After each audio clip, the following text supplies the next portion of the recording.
Yes, you can go on ahead. We're ready. Okay. Well, how many participants do we have so far? Do you know? There is 59. 59. 59, yes. Okay. Okay, well, we're going to go ahead and get started. First of all, I want to say good evening to all of you Southern Illinois Girl Scout volunteers and individuals that we have out there today. We called this meeting on behalf of the Board of Directors. I want to say thank you, first of all, for taking the time to attend this meeting tonight. So everyone, thank you again. It is so nice to see all of you tonight. We have all had a year of unknown and uncertainties, and being back together and seeing all of you tonight, it's just very exciting. It reminds me of our future and the infinite possibilities that we have. We're going to go ahead and get started with our Pledge of Allegiance. So let's go ahead and do that.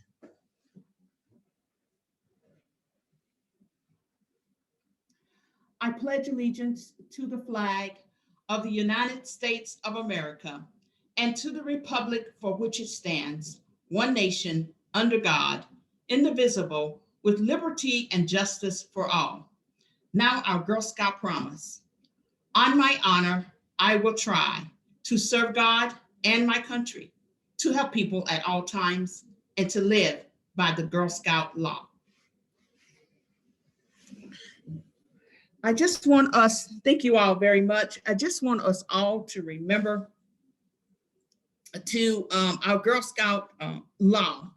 And that is, I would do my best to be honest and fair, friendly and helpful, considerate and caring, courageous and strong, responsible for what I say and do, and to respect myself and others, respect authority, use resources wisely, make the world a better place, and be a sister to every Girl Scout. Just a few housekeeping things tonight. Please keep your microphones on mute at all times, unless called upon. There will be a time at the end for questions. So please be respectful to all and live by the Girl Scout promise and law. At this time, you know, I'm going to welcome several people that's going to be helping me with this presentation tonight. And our board chair, Deanna Litzenberg, is here. Our vice chair, Ann Haltenhoff, will be helping me with this meeting. And also our member at large, Amanda Heilinger, will be helping me with this meeting. We also have two girl board officio board members, and that is Kaylee Melton and Mary Marie Buchanan. And all of you know me, Loretta Graham, the CEO. So I'm just going to get right into, I would like to take a moment at this time to acknowledge any other board members. I think we have several board members. So I just wanted you all to know that we have several board members that's participating on this call tonight. We want to this year to be a great year, filled with hope and vision, filled with vision. And speaking of vision, I want to give you an overview of what this meeting will cover. As we all know, the board focused on our camp properties this past year, and we sent out surveys asking your input. I want to say that responses that we have received was just amazing, and that you are truly dedicated to this mission to build the girls in Southern Illinois. We hope to provide you with some clarity and answers to your questions that you have. Our accomplishment with the properties of the Girl Scouts of Southern Illinois, it have been better than expected, which is why we ask you to be a part of this survey. As you continue, and as we continue to focus on building the leaders for the future, we encourage your feedback tonight during this meeting. We have two girl officio board members here tonight, that will be starting. I asked these young ladies to speak at this meeting tonight. They're going to be starting the meeting off by giving their perspective on programs for girls in general, as well as specifics of camps. Because we are moving at the speed of the girl. And because we are doing that, we can only speculate the types of girl experiences these girls may want. And we must be able to adapt and evolve to keep up with our girls in their changing world. Camping, we all know, is a very important part of our Girl Scout program. And these girls will give their point of view of camping and other girl experience. I will start with Mary Marie, and then after Mary, I will start, Kaylee Melton will follow her. So Mary, I'll turn it over to you. Hello, my name is Mary Buchanan. I'm a Girl Scout ambassador from O'Fallon, and I've been in Girl Scouts since I was in kindergarten, so a very long time. And when I look back at the experiences I've had throughout the years, it's more, when I look back at camp, it's about the experiences I made. So the horseback riding with my friends and doing archery and seeing who can hit the most targets. So when I look back at them, it's not really based upon the location at where I made those memories, but more what I was doing. And so that's my standpoint on the camp in a sense. And a big issue I've voiced to the board before is about the rural areas, whether camp is kept or not. And the board has assured me, and Loretta has assured me, that there will be council-sponsored activities and outdoor programs in those areas, no matter the case. So girls from everywhere will be able to experience everything that another girl can. And again, whether we keep the camp or not, there's also the Girl Experience Fund, which can be used for those experiences and camp if it is kept. That's it. Thank you for your time. Thank you, Mary. So as Mary said, she did speak to me about that, and very concerned about the rural areas. Okay, we have a camp in the metro area. What's going to happen with the girls in the rural areas? And Mary being right here in the metro area, it really just said something about her take in all girls, not just in certain areas, but all girls. And we are going to be looking at the programs outside of the metro areas, council-sponsored programs that people in the metro area possibly will have to be driving to. So that was one of her concerns. Now, Kaylee has a different take. And Kaylee, I'm going to turn it over to you and let you talk about your view on things. Hi, I'm Kaylee Melton. I'm from Wood River, Illinois. And I've been a Girl Scout since kindergarten as well.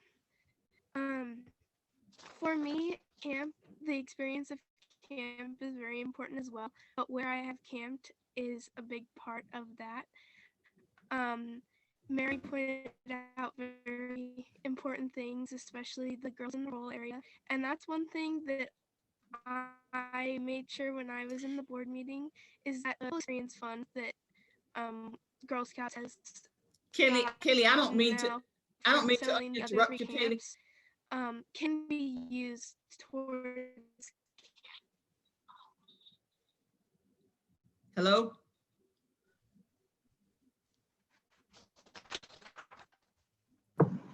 Kaylee?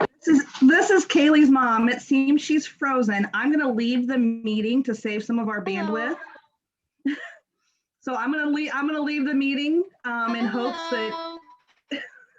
that she unfreezes. Okay, that'd be great.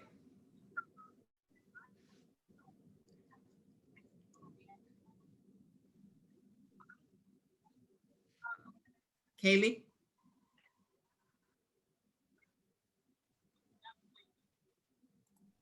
Well, we're gonna go ahead and move on to the next, and if Kelly comes back, Can you hear me we now? can get her on and she can finish up. Hello? Hello? Hello? Can you hear me now? Try again. Hi. Okay.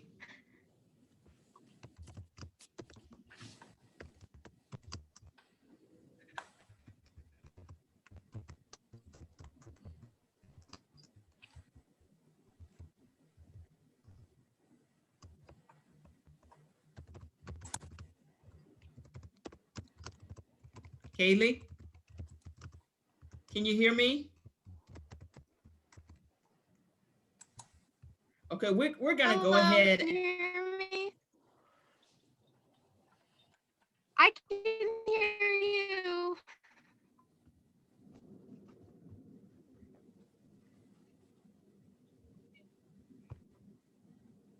Perhaps Kaylee, you should call in and you can speak on calling in on the phone. Or Kaylee, go ahead and mute your or turn off your camera and see if that helps.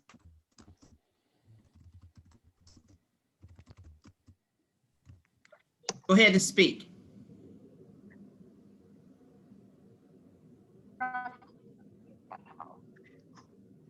Hello, can you hear me?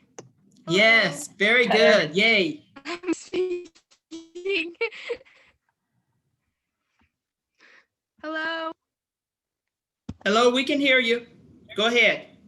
I'm sorry, I'm quarantined, so I cannot move rooms. So my Wi-Fi connection. Hello. Okay. So can you hear me? Yes, Am I good? yes. I'm speaking. I don't know if you can hear me. Yes. Okay. So what I was saying that Mary pointed out very great things about the Girl Scout experience, and that camp is all about the experience. But one thing that for me is that the experience also includes where you are. I've camped at many places, not just Girl Scout camps, but my best memories are from Girl Scout camps. And when you go to a Girl Scout camp, you feel the memories from your past there. You see the hard work of girls who did projects, or the or all the gold award projects, all the bronze and silver. Maybe a girl made birdhouse as part of one of the camps. You see all the memories that that girl made, not just your own memories. Another thing that is very important is the gold awards and the bronze awards and the silver awards that have all been done at Camp Torqua. Gold awards are supposed to be sustainable, and getting rid of the camps would make them not sustainable anymore. That is, any girls that have done their projects at Camp Torqua, their projects would almost be going to waste, as the people who buy it can do anything they want. And say the safety ramp that was made gets torn down, or the bench that a troop made that you see their handprints are fading and the date, and it was from years and years ago. Those memories are being let go. Another thing that Mary brought up was the girls from rural areas and traveling to go to camp, which that is something that is and that is something that is that people have to look at. But the Girl Scout Experience Fund, as I understand, can be used for anything in our council, Girl Scout wise. So girls or troops can apply for the Girl Scout Experience Fund to go to camp, or have a different camping experience in their area. Another thing is that from one of our camps, we made more money for the Girl Experience Fund than we thought we would from all 4 of the camps selling. So we definitely have enough money right now to keep the camp upheld for at least another couple of years. And then I just want to go back to camp is about memories, but you can feel the memories around you from the place. So I'm not going to have, I graduate this year, so I may not camp as much in the next couple of years. But what about the now junior troop that I created for my silver award? I want them to have the same experiences at the same camps that I did. And I want them to feel the same experiences that I was able to feel at Girl Scout camp. While yes, right now they're meeting at a Boy Scout camp, it's not the same. And my thing about the money is that the survey was not final. It's not final. Anything right now is not final. And so please do not take that survey as, oh no, they're going to charge us $40. We're not going to be able to use the camp.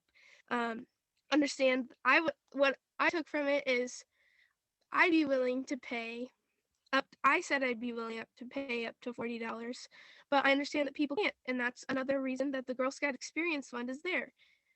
If it was $40, but again, it's not final. If Camp Torqua hopefully is kept, the prices will have to be decided once we can camp after coronavirus is all over.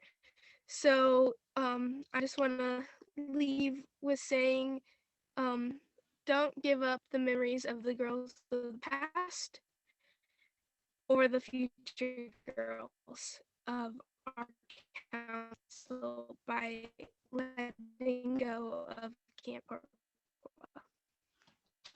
Thank you so much, Kaylee. Thank you, thank you, thank you. So you can see, Mary Marie talked about the experiences and how important it is for us not to exclude those rural girls, and what about the rural girls? And then you have Kaylee that's have very strong memories about camp. So to the volunteers, I want to say to you that your voices are loud and clear, and that is, many of you would love to see us keep Torqua. Many of you have wrote letters to me and sent me emails, sent letters to the board and phone calls asking us to think about keeping Torqua. When our long range property task group survey went out, we received some participation, but the board was very pleased to see that almost 700 responses from Torqua. Amanda Highlander will be talking to you tonight about the board's vision and how it is going to take a community to get the work done. Now, at the end of the word community is the word unity. So we must be unified and everyone in agreement for this to happen. So as we listen to Amanda, let's everyone be in agreement, and let's focus on addressing good feedback as we keep our girls at the center of everything that we're saying. I am certain you will be happy to hear what she has to say. At this time, Amanda, I'll turn it over to you. Thank you, Loretta. Can everybody hear me? Yeah, okay, good. Welcome to this evening. Thank you for being here. Kaylee and Mary Marie, thank you for giving us your thoughts. We appreciate it. So by way of introduction, my name is Amanda Highlander. I am a board member. I am a Daisy mom, and probably most importantly for this discussion, to give me a little bit of street cred in the Girl Scout world, I don't like camping. I don't like bugs. I don't like being outside. It is not for me. However, I do like my Girl Scouts, and I know that they like camping, and I have seen the joy in their eyes when they get to go camping, whether it be at Torqua or another camp. And I have to tell you that it pained my heart. I was a very new board member when this decision was made, and though I voted for it to sell the camps, because at the time we were in some pretty dire financial straits. The reason that these camps were sold was because we needed money, plain and simple. We are not in the business of running camps. In fact, if that was our business, we would be out of business. So we went ahead and sold Butterfly, as everyone knows, and that sale brought us far, far more than we possibly could have imagined as far as the money. So since that occurred, we have had more options. We are not in the dire financial situation that we were. And so there's that part, right? But also we've heard from you. We've heard from so many of you, from the really not very kind feedback to the very positive, trying to understand what's going on. And I really appreciate that, because whatever side you are on, everybody needs to understand what's going on with this organization, because it's here to serve us all. So there was no grand conspiracy as to keeping what camp or not keeping a camp. Really, the idea, and this came from our chair, was that if we're going to get rid of one camp, we're going to get rid of them all. And so we made that decision and we moved forward. This was last January. We hired an auction house, as you know, to help us sell the camps. They advised that Butterfly was the one that we should start with because it had the most appeal and would be the easiest for, not easiest, but I guess easiest for us to sell. And they had us actually hold back on Torqua because they were unsure as to its marketability given its location and its relatively small size for a camp. So fast forward 6 months, we sell Butterfly. It comes back at this incredible return, and we've heard for months now about how people don't want to get rid of camps. So the board decided to really listen and figure out what we can do to move forward, because we have, to a certain degree, fixed part of the financial worries, but we have a lot of issues with Camp Torqua, and with really all of our camps. I know a lot of people are very concerned about the cost, but the reality is that we've been far undercharging for the use of our camps. We as Girl Scouts, the Girl Scouts of Southern Illinois, has been subsidizing the use of our camps. And that's one of the reasons that we were in such dire financial straits. So if we want to move forward and continue to keep a camp, namely Camp Torqua, because that's the only camp that we now have, we need your understanding and commitment and support. So at this time, the board has opted to pause the sale of Camp Torqua. And again, it's really up to you guys how we proceed. If that is a full-on stop, or if it is just that we're going to press play eventually. So Camp Torqua needs about $60,000 worth of work just to bring it up to, I don't want to say code, but code, so that we can get it where it needs to be. And then we need to figure out what we want to do from there. Do we want to continue with it just as it is? Or do we want to put our heart and soul into it, like so many of you have expressed interest in doing, and making it one of the most, or the premier camp in Southern Illinois? So we have lots of options, and we have time because the board is not going to be selling the camp anytime soon. And I feel like I buried the lead there. We're not selling the camp right now. So yay.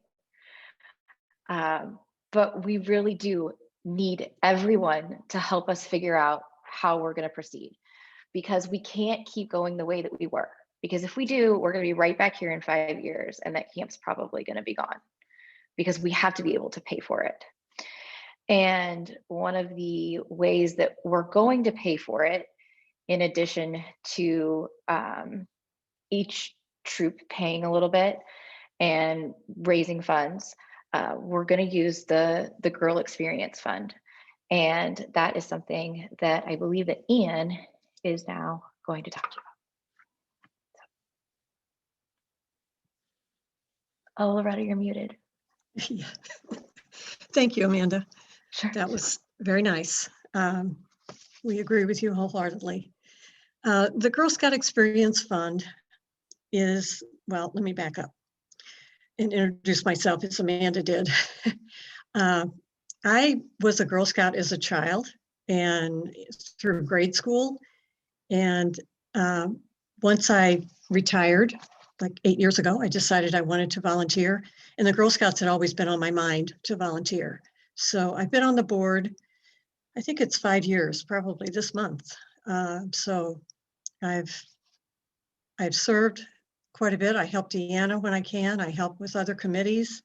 I do whatever I can to help the Girl Scouts because I really believe in what we do. So to explain the Girl Scout Experience Fund, as Amanda said, the money from the sale of the camps is going into the GSE, okay, Girl Scout Experience Fund. We'll put it in an investment account. The board will designate each year how much we can spend out of those funds.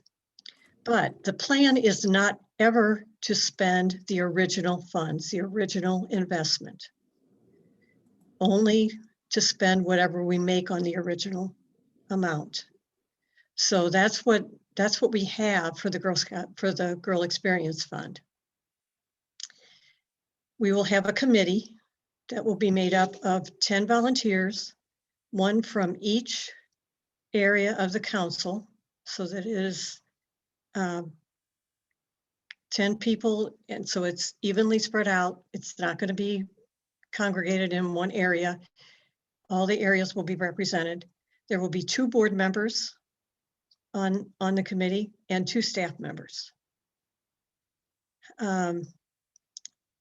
What I didn't say in the beginning about the committee is that the committee is a board committee. That's why the board members are on it. We need to report back to the board on what we're doing. So the funds from the Girl Scout Experience Fund can be for any Girl Scout experience. So whether it's camping at Torqua or camping somewhere else or taking a trip to Savannah, Georgia to see the original home of our founder.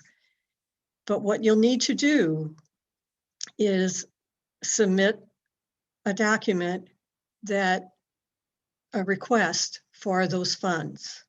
And the committee will review those and let you know whether you're approved or declined. So that's the gist of what we're going to be doing. Mary Buchanan and I are the two main people right now working on this. She and I will be working up some forms and getting, trying to get some members to the committee. I will tell you that you can't, if you're interested, you can go to the Girl Scout GS of SI website, go to About Us, go down to the Board of Directors, and at the bottom of that page, you'll see, click on request for application.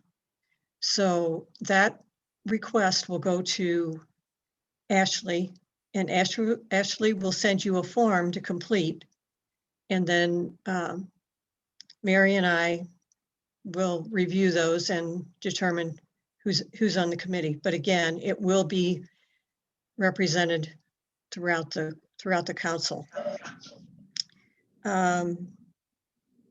We have what's called a charge for the committee. So once you show interest in it, we can send you that so that you can see what the committee will be doing. I mean, I kind of explained it in a nutshell here, but you can see what the board expectations are, because this, like I said, is a board committee, and the board approved this particular form, or this particular document, I should say. So we're anxious to get moving and get you all some funds to do some girl experience things with. So we're really excited about it. So that's all I have on the Girl Experience Fund. Thank you. Thank you, Ann and Amanda. We are all excited, should be excited about what Amanda said, that the board has paused as far as selling Camp Torqua.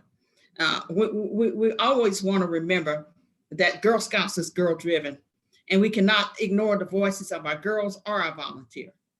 The board recognizes that the financial value of the camp properties and what it brought, and bringing in more than what we expected. And in selling the camp properties, the assets of the camps has been transformed into financial assets. Many of you voice your concerns about the cost in the survey. And I'm going to let Ann talk about that just a little bit, the cost of the survey. The board has directed management, meaning myself and my staff, that all the net proceeds from the sale of the camps will be deposited into this Girl Scout Experience Fund that Ann just talked about. These funds and the interest off of these funds will be to underwrite the girl experience, whether that experience is at camp or anywhere. And we want, as Ann said, representation from all areas of our council. And Ann, I'll pause and let you talk about the cost. Okay. Ashley, if I can share my screen.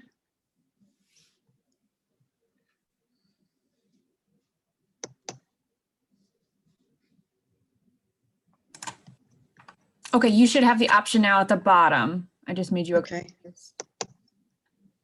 Okay. So I can, okay, There you go. everybody can see that? Yes. Okay.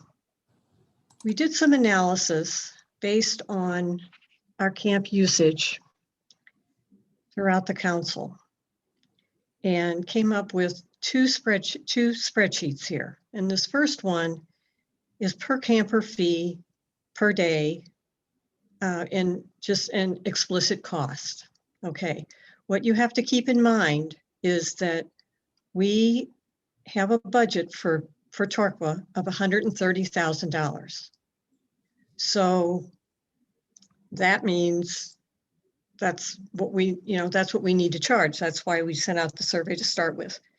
So if we walk through this spreadsheet, the headings, number of campers, again, estimated based on all of the camps, the type of stay, 2 nights, 3 days, 1 night, 2 days, or just a 1-day use. Number of days used, price per camper. At $20 per day, it would cost a camper $60 to camp for 3 days. Okay, so and 40 for 2 days and 20 for 1 day. The revenue for that, for the council, is $103,020. Well, that doesn't quite meet our budget that we have to keep the camp running. Okay, so the next section there between the green bars is price per camper at $25 a day. Same layout, $25 a day, 3 days, $75, 2 days, $50, 1 day, $25. You look at the total revenue, $128,775. Wow, that's close. I think we could probably live with that. Okay, then the last section, the last one I did was price per camper at $30 a day.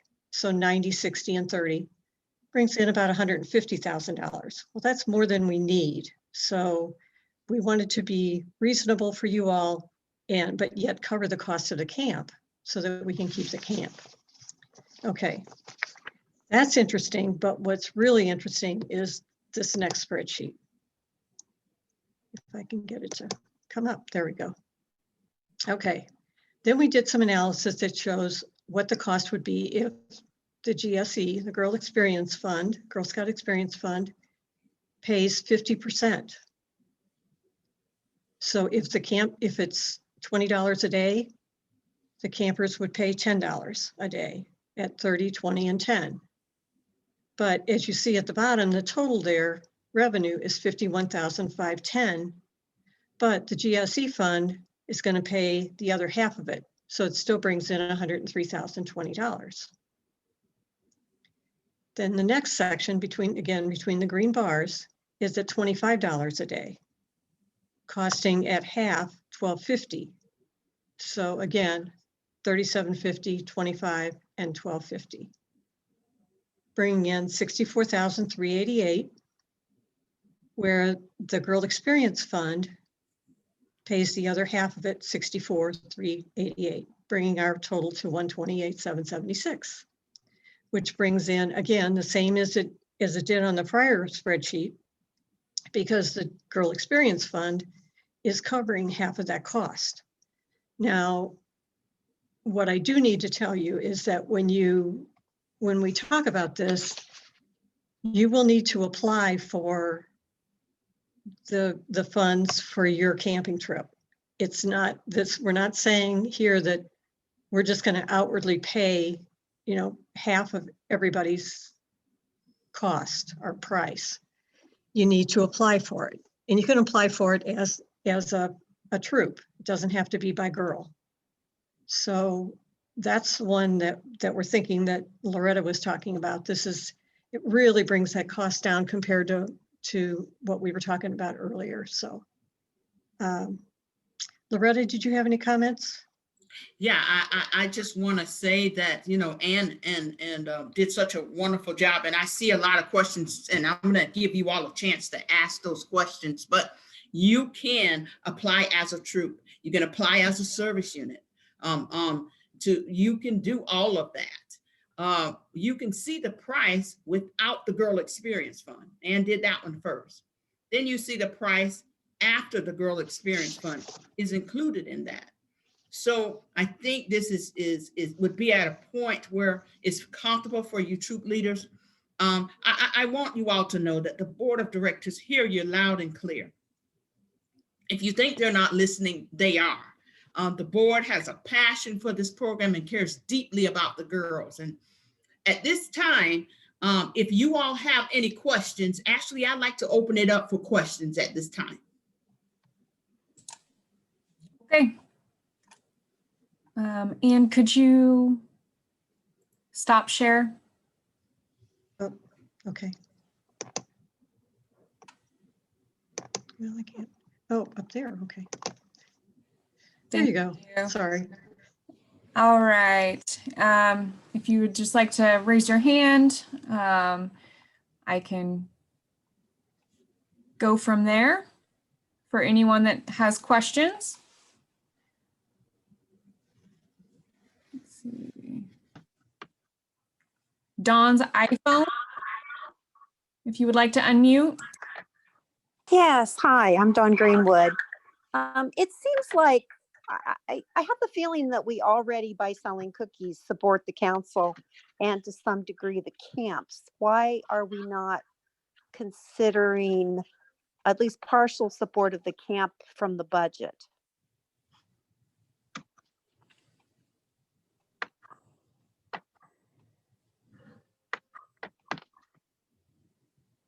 Well, Don, when we do our budget, we always include that in our camps.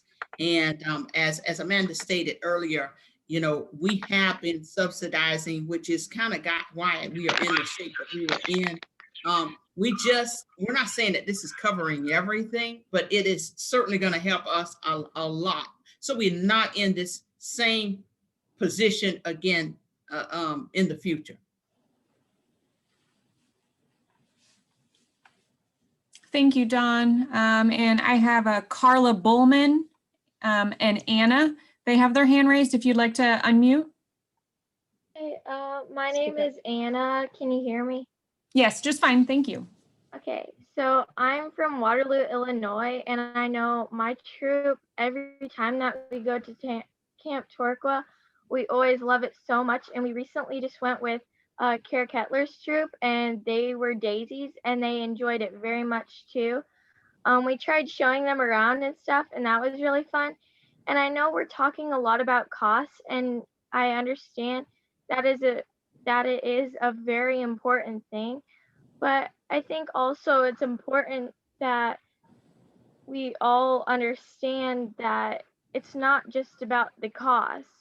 And I know that Butterfly raised a lot of money to keep it up to code, but I don't know what else the money is being used for from that. So the cookie sales have been raised up $1. I just like to kind of understand where the rest of the money is going. Well, you know, we would give you an overview. I'm not prepared to give you a financial overview tonight on where we are with our budget and how we are managing our budget at this meeting. Normally at our town hall meetings, I will have my finance person come and talk about all of that. I'm not prepared to talk about that, but I'm certainly happy to share that information with all of you. When it comes to our financials and how much we spend where and where the money goes. Basically how the cookie crumbles is what I like to say, and how much is going to salaries and how much is going to programs and how much is going to all over. I'm not prepared to talk about that tonight, but I did want to talk about your concerns as far as the cost of what the camp is going to cost us in the survey. And many of you said that $40 was just too much. So this is why we took another look at things. We heard your voices and we took another look at things, including the Girl Scout Experience Fund, the volunteers that are going to be a part of that. Is going to play a huge role in that. So again, I'm not prepared to talk about how the cookie crumbles and how much is dedicated to what tonight. Thank you. Jenny Passig, you've got your hand raised if you'd like to unmute.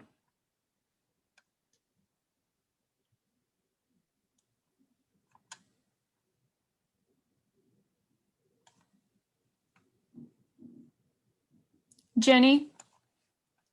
Hi, sorry, I had to step away for just a moment. I apologize if this was asked when I had to step away, but could you clarify what the cost covers per girl? Like, so if we're going to camp and it's a $40 fee, like let's just use that number. If that's the case, what does that cover for that girl when she's at camp? Do I have to pay additional fees for her to participate in archery or any additional activities? Like, or is that an inclusive fee? Like we pay and we can use anything that's available at camp? That's absolutely correct, Jenny. That's absolutely correct. Anything that's available at camp, you don't have to pay an extra fee to do archery. You don't have to pay an extra fee for other activities. It's whatever is offered at Torqua. That's what that fee is for. Okay. And then is there a reality? I understand the Girl Experience Fund, and I think that process is wonderful. But I look at the reality of the girls in my area, and I would say at least 75% of both of my troops are on free and reduced lunch plans. So even with a reduced cost, it could cost $600 for me to take my troop camping for a weekend. And that doesn't include our food costs. That doesn't include our travel costs. I mean, it's a 2-hour drive for us to get to Torqua. Is there a bigger picture on the reality of what happens if camp usage doesn't increase with this setup? Are we just putting ourselves in a position to have to sell camp sooner than 5 years? And has that been discussed in the big picture for, like, again, we're one of those rural people that they were talking about their concerns for. We fall into that category. Mm-hmm. Loretta, could I address that? Yes, Amanda, please. So this is the huge concern, right? Like the parts of us who say, yes, we want to camp, we want GSSI to have a camp.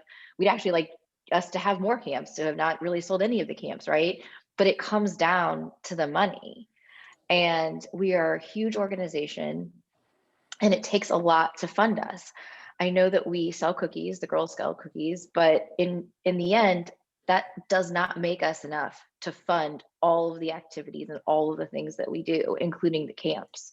So that's why the charge to you guys, the volunteers, the parents, the girls, is to really decide how important Torqua is to you, how important having this camp is to you. And if it's important enough that you're willing to spend your money that you raised selling cookies to go to camp, then you spend it. If it is important enough that we perhaps do a capital campaign and raise money to have sustainable funding for it and or to improve it, to make it a super camp, then let's do that. But the issue right now is that we as a board don't want to pour money into the camp only for it to go unused. And so that's why we are in this period of flux where we need you all to tell us with your voices and your actions what you really want to do with Torqua. And I appreciate that, but my concern is that with the rates being as they are, because Torqua was one of the more expensive rentals for us anyway. But with that, I'm concerned that that use may not come into play. Like for our area, I don't know that people will travel that distance for that cost. Like the combination of efforts, that's what my personal concern is. I can't speak for anyone else in my neighborhood per se, like, you know, the service units close to us, but I would be very reluctant to say that you could depend on our area to be one of those participants, because I just don't think that at that cost and distance that they're going to have the same response system as maybe someone who lived closer, just because of the convenience factor. The convenience factor is removed for us, and that would be my bigger concern. And I can appreciate the financial aspect. I absolutely do. And I have zero complaint about where we are and where we're trying to go.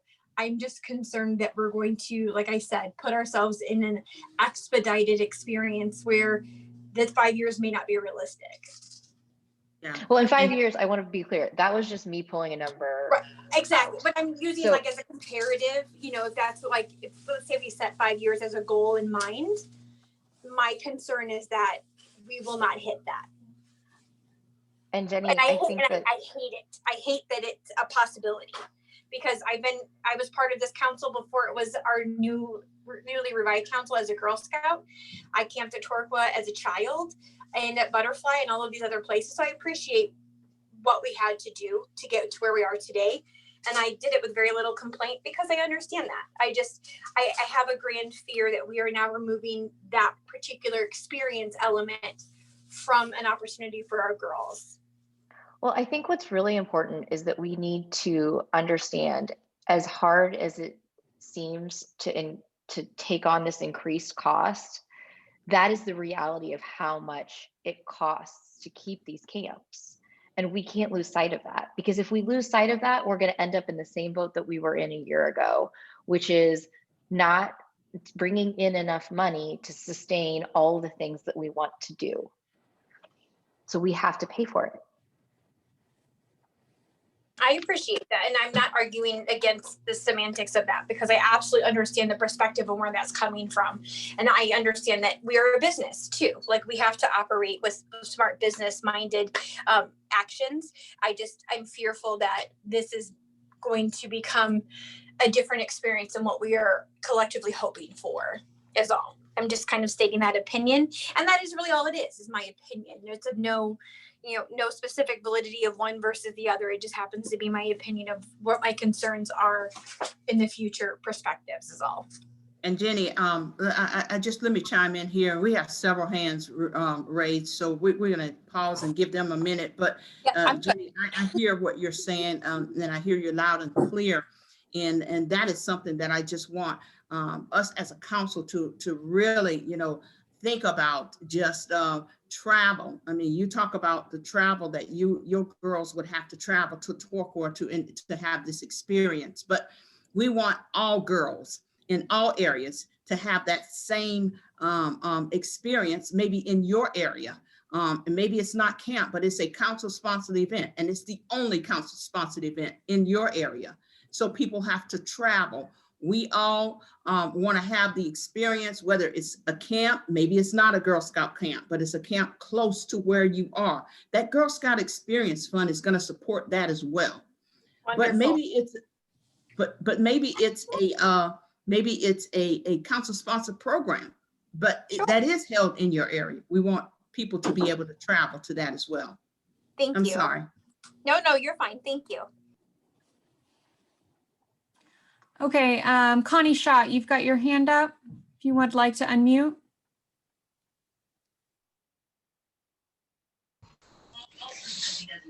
Okay, can you hear me?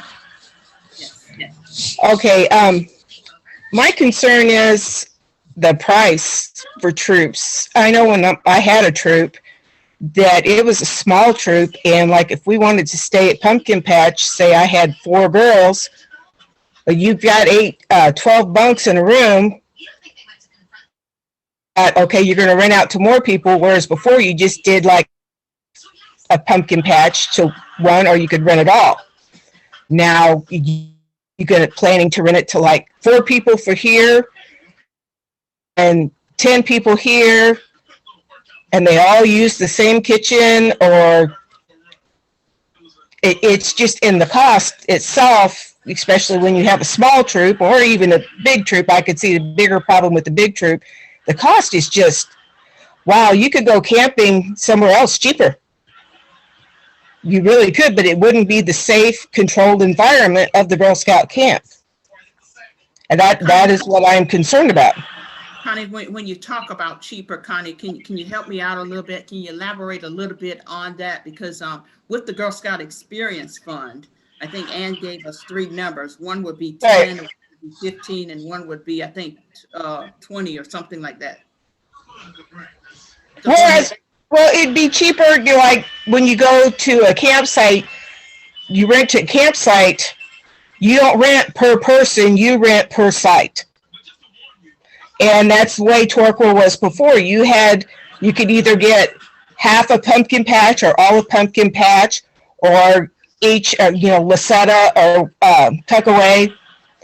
You could get each one of those, or even half of, like I said, pumpkin patch, half of it for a small amount. And you could fit 24 people into that at a reasonable price, in which the girls are selling their cookies and they're selling their nuts and candies, and they're already putting into this to have their camp.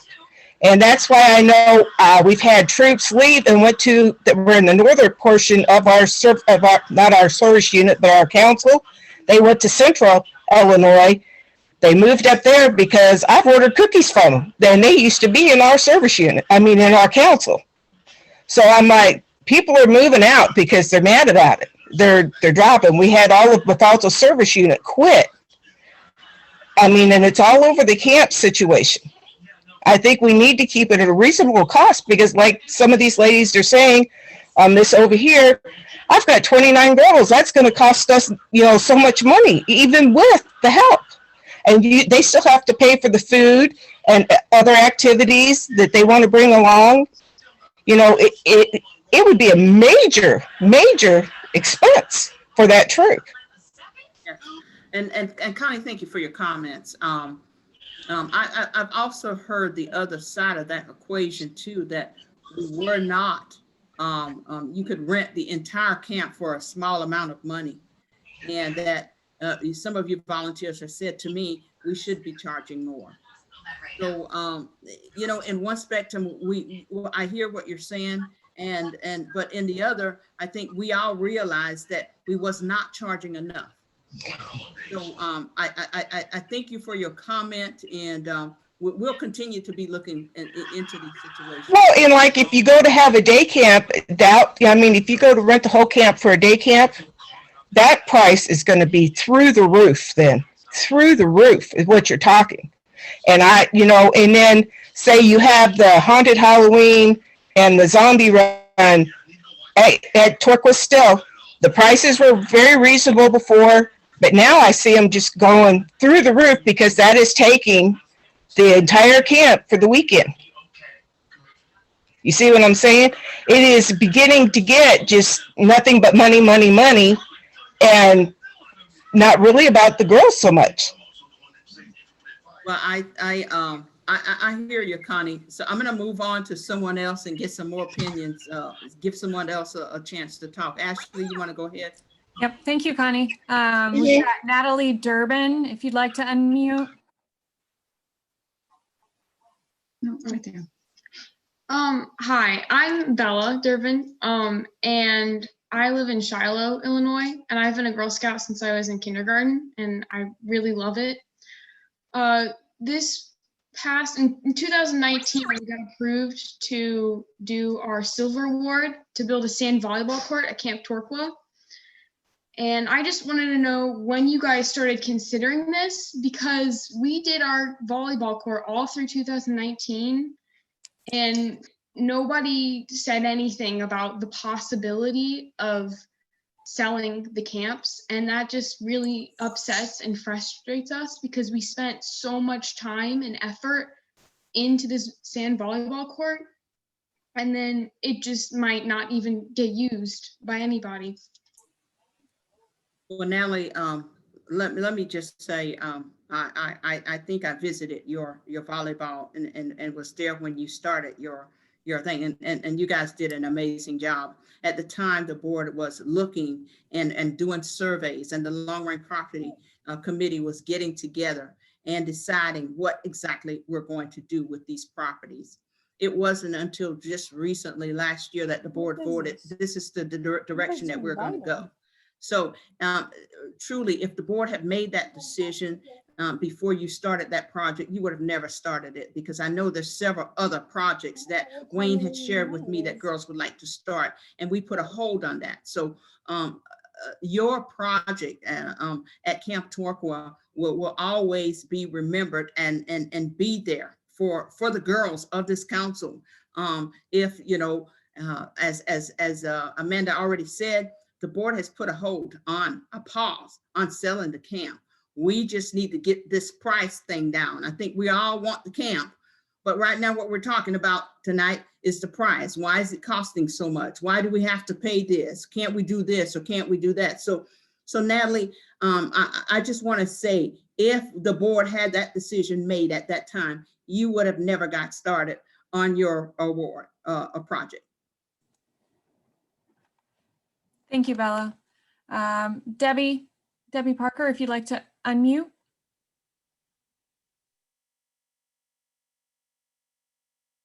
Debbie? Working on it. There we go. Hi. Hello, Loretta. Hello, Debbie. How are you tonight? I'm good. Good. Okay, so first thing I'm gonna say is, as we've gone through this, and I keep hearing we need 100% participation, or we need 100% of everybody going. One, I feel like the decision's already been made to keep this camp open.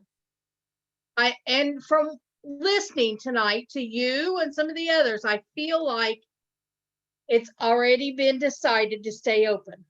But I can tell you that I agree with Denny. And she said 75%, and I'm going to say probably 95%, because I figured just to bring our camporee 4 hours over on a Friday, which means we're probably not going to get there till 10 o'clock because we all work. So to bring the girls over, we charge them Friday, Saturday, and Sunday. Then we're going to have to leave around 1 because still we're getting home at 5 o'clock Sunday evening or later by the time we make all the stops. It's going to cost just to use the camp without any experience fund over $2,500, $2,200. My girls, and we're talking about the girls, these girls absolutely cannot afford that, because right now we struggle with $35 for a weekend, and that's a total weekend paying for camp, food, crafts, And yes, Loretta, you do have to pay to use the archery equipment. You do have to pay to use the canoes. In all of the camps, that's all listed as extra fees. It's not feasible. There's no way we're going to drive all the way over there when I can drive an hour and a half and use a safe and secure Girl Scout camp for $250. And that's for the entire camp. I want you guys to understand, we're not being mean. We're just saying that's not feasible for us. It's not even thinking about it. So Debbie, you really mentioned, you hone in a lot about the transportation. Is that one, that's just one of the many barriers, but is that one of the major areas? No, it's the money, Loretta. There's no way we're going to be able to afford to do that. Even if you paid half of it, we're still not going to be able to pass that cost along because the girls can't afford it.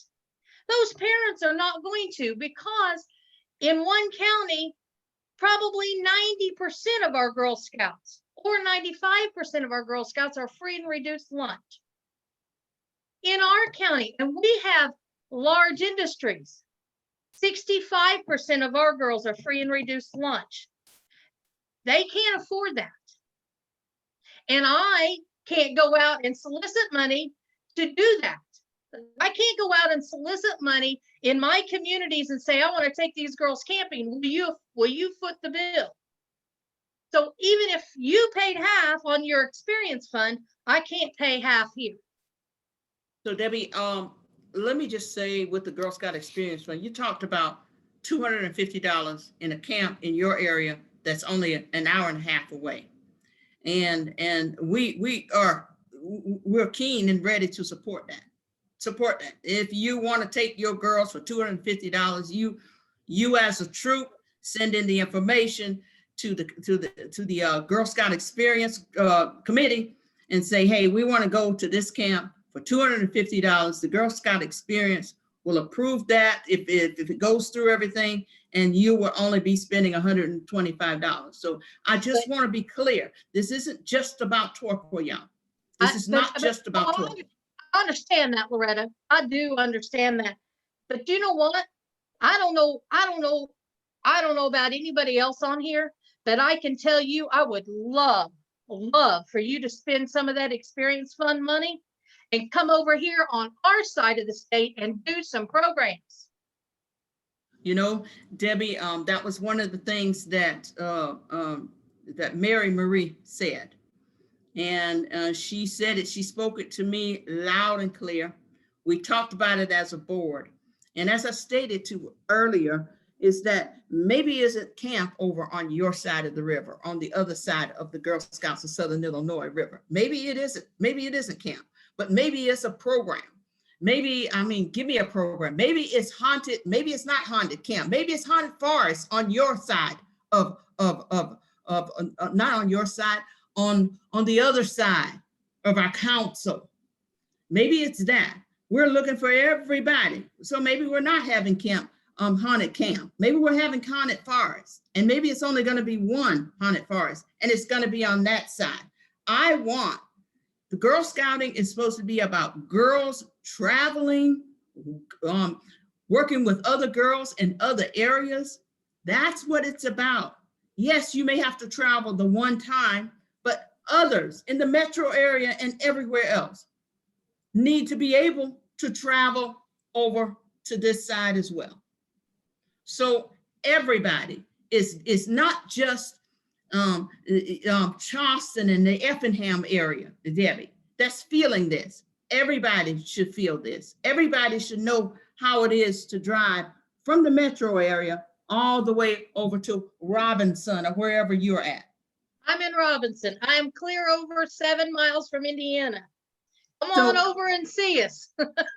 Exactly. So it's about having programs, not just camp, but programs throughout our council. Bring them on. We just haven't seen it, Loretta. And every time I hear we hear you loud and clear. I'm not seeing the reaction, or I'm not seeing it happen. So I guess I'm saying you know, I understand this camp stuff, but I'm not buying into it because I'm not seeing everything else. Right. Okay. Right. Well, let me Now I say, have a Debbie, question. We were talking on, and I think had the thing up, and she said we need 1,510 girls to do this. Do we have 1,510 girls that use that camp every year? Do we know that? Or are we going on a hope and a prayer that they're going to? well, I was going to say I can answer that. So the numbers that are on that chart are based on prior camp usage combined from all of our camps. It was the Torqua numbers plus an estimated number from Chinyata, from Butterfly. That 1,500 was based on prior experience. So not just that camp, but no, from not just that camp. We Okay. took into consideration a certain percentage of girls from Chinyata, a certain percentage of girls from Butterfly. So it is not just Torqua. Okay, so then my next question is, out of that 700 plus that filled out that survey, will you show me how many was from what areas and the results from it? Will you post that somewhere? Would you send that out? We can post the survey results. I don't know if we have geographic information of where people responded from. We just know whether they were a parent, a volunteer, or a girl. I don't know if we kept geographic information. Okay. We'll be glad to share the survey results with you as to how many said yes, no. We would love to see that. I also have one more question. You said at least $60,000 to bring the camp up to code. Is that correct? I wouldn't say that it's code. It's more deferred maintenance that hasn't been done that just needs to get it up to a level where we feel safe and comfortable having girls out there. Okay. So you don't have to have it inspected by anybody? we do have inspections out there, Debbie. We have spent a lot of money on that camp because it was not very safe. We've done a lot of things out there. We've made a lot of buildings, put a lot of stuff into those camps. But as Deanna said, there's still more work to do. And with some of the things that the board is looking at, and the girls want, and the volunteers want at that camp, we don't have it there, and we'd like to get that for them. More opportunities out there. So that $60,000 is a combination of all of that. So again, Loretta, when you speak, so it is now confirmed that that you're going to maintain and retain this camp. Let me just say, yes, Debbie, you're not getting this wrong. I think Amanda brought that out and said the board have heard you loud and clear, and that we are pausing now to give you all the opportunity to say, we are going to use this camp. We talked about 1,500. We talked about what's the number of girls. Are we going to use it? Now I heard Jenny say the girls probably not going to come from over here. You know, we're testing this thing out. You all said the voices was loud and clear. Don't sell all the camps. We're looking at it. We had a game changer. We made more than what we thought we would. So we're looking at that. Now, are we going to keep it? You know, we're going to kind of leave that up to everyone, you all. Okay, so I'm sorry. Pausing at this point. We are pausing. So see, I thought that this was about whether you were going to keep the camp. I didn't realize that the decision had been made to keep the camp. So that's my misunderstanding then, because I thought it was still a possibility of selling, and I did not realize that you had decided to maintain it. So I can say that, I mean, I have several leaders on. I've had them sending me messages, and I can say that probably from this area, we won't be able to use the camp. But you also understand, Debbie, that if you do decide to go to another camp somewhere else, that the Girl Experience Fund will pay half that cost. I do. You need to understand that as well. I do. Thank you. Thanks, Debbie. Thank you, Debbie. Let's move on to Debbie McAuliffe. My question is, has there been any thought about taking the $130,000 to maintain the camp from that windfall received from the sale of the camp? I know that the Girl Scout Experience Fund was set up to take all of the proceeds from the sale, and then the Girl Scout Experience Fund would work only off the interest. But because so much more money was received, can that maintenance fund, or can that windfall be allocated, that the interest goes, the maintenance comes out of that as well as the Girl Scout Experience Fund? I mean, can that be relooked at? Because there was just so much more money received, it seems like it could be maybe utilized in a couple of different ways. Yeah. If someone from the board, Deanna, do you want to, I'm going to yield to the board chair right now. I'll be happy to talk about that. So the 130,000 is not just a one-time number. That is the amount that we incur every year for maintenance, a ranger fee, insurance, the cost of maintaining, mowing, everything out at the camp. And so, as the board said, the Girl Scout Experience Fund is not to fund day-to-day operations. It's not to pay staff salaries. And that's what you're talking about, is the day-to-day operations of having Camp Torqua. The board didn't want to spend that money. They wanted to create an endowment so that the council will be here 100 years from now. We're celebrating the 100th anniversary of Girl Scouts, and we want this council to be here 100 years from now. If you spend more than just the income of that Girl Scout Experience Fund, you're dwindling away that asset. And if you take $130,000, you're not going to have much income left for those girl experiences that the girls want to do. And that's what the board is focused on, is the girls. I saw somebody make a comment in the chat that it's about the girls. That's what the board's trying to focus on, but we all have to be in this together. It has to be a team saying, if you want to keep this camp, we're hearing you, but you have to agree to work with us to keep this camp. And I'm frustrated because I'm hearing that people are, we can't afford this, we can't afford this. Then we have to figure out a way together how to afford it. Well, that's why I'm making the suggestion I am. I mean, I understand that you don't want to dwindle away at the asset you have, but the asset you received is so much more than you expected.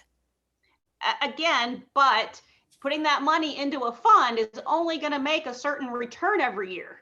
Right, but why can't some of off the top every year for the maintenance, that money's going to be gone, because that's what we've done for the last several years, is we've had negative budgets and we just keep spending that money and we keep dwindling it away. I do understand that. And I appreciate your comment. I just think that if you spend $130,000 of that income, there's going to be nothing left for the girls. How much was received? The sale of the camp was about 4.5 net. And Chanyata? And Chanyata was 898,000. And what was the original expected sale price? We hope to net about 3.2. So you are what? How much overage did you receive then?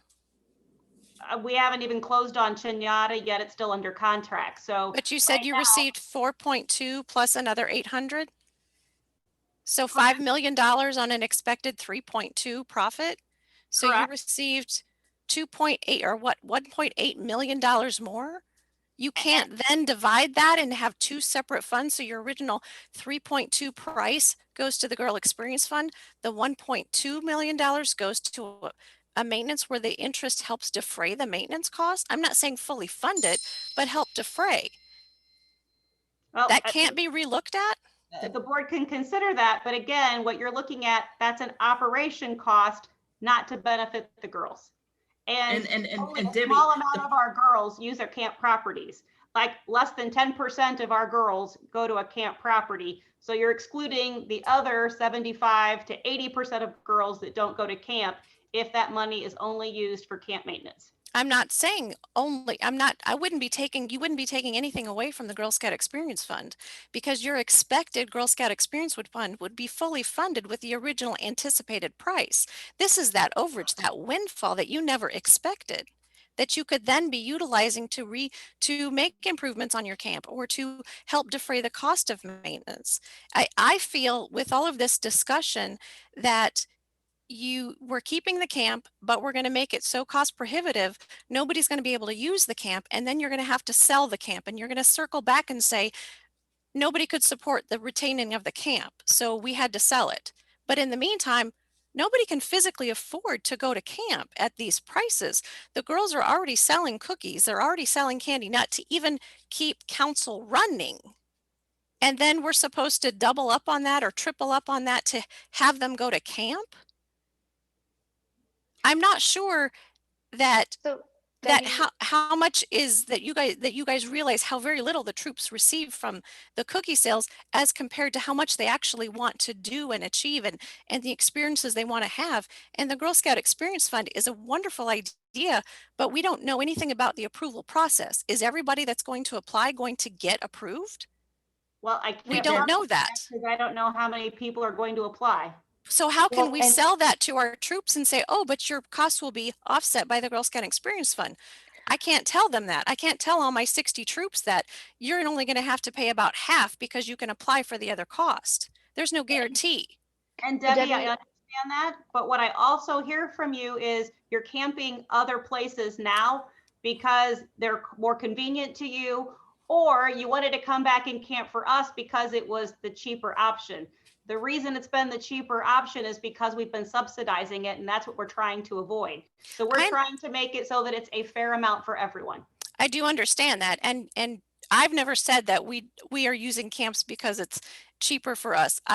You didn't hear that argument from me.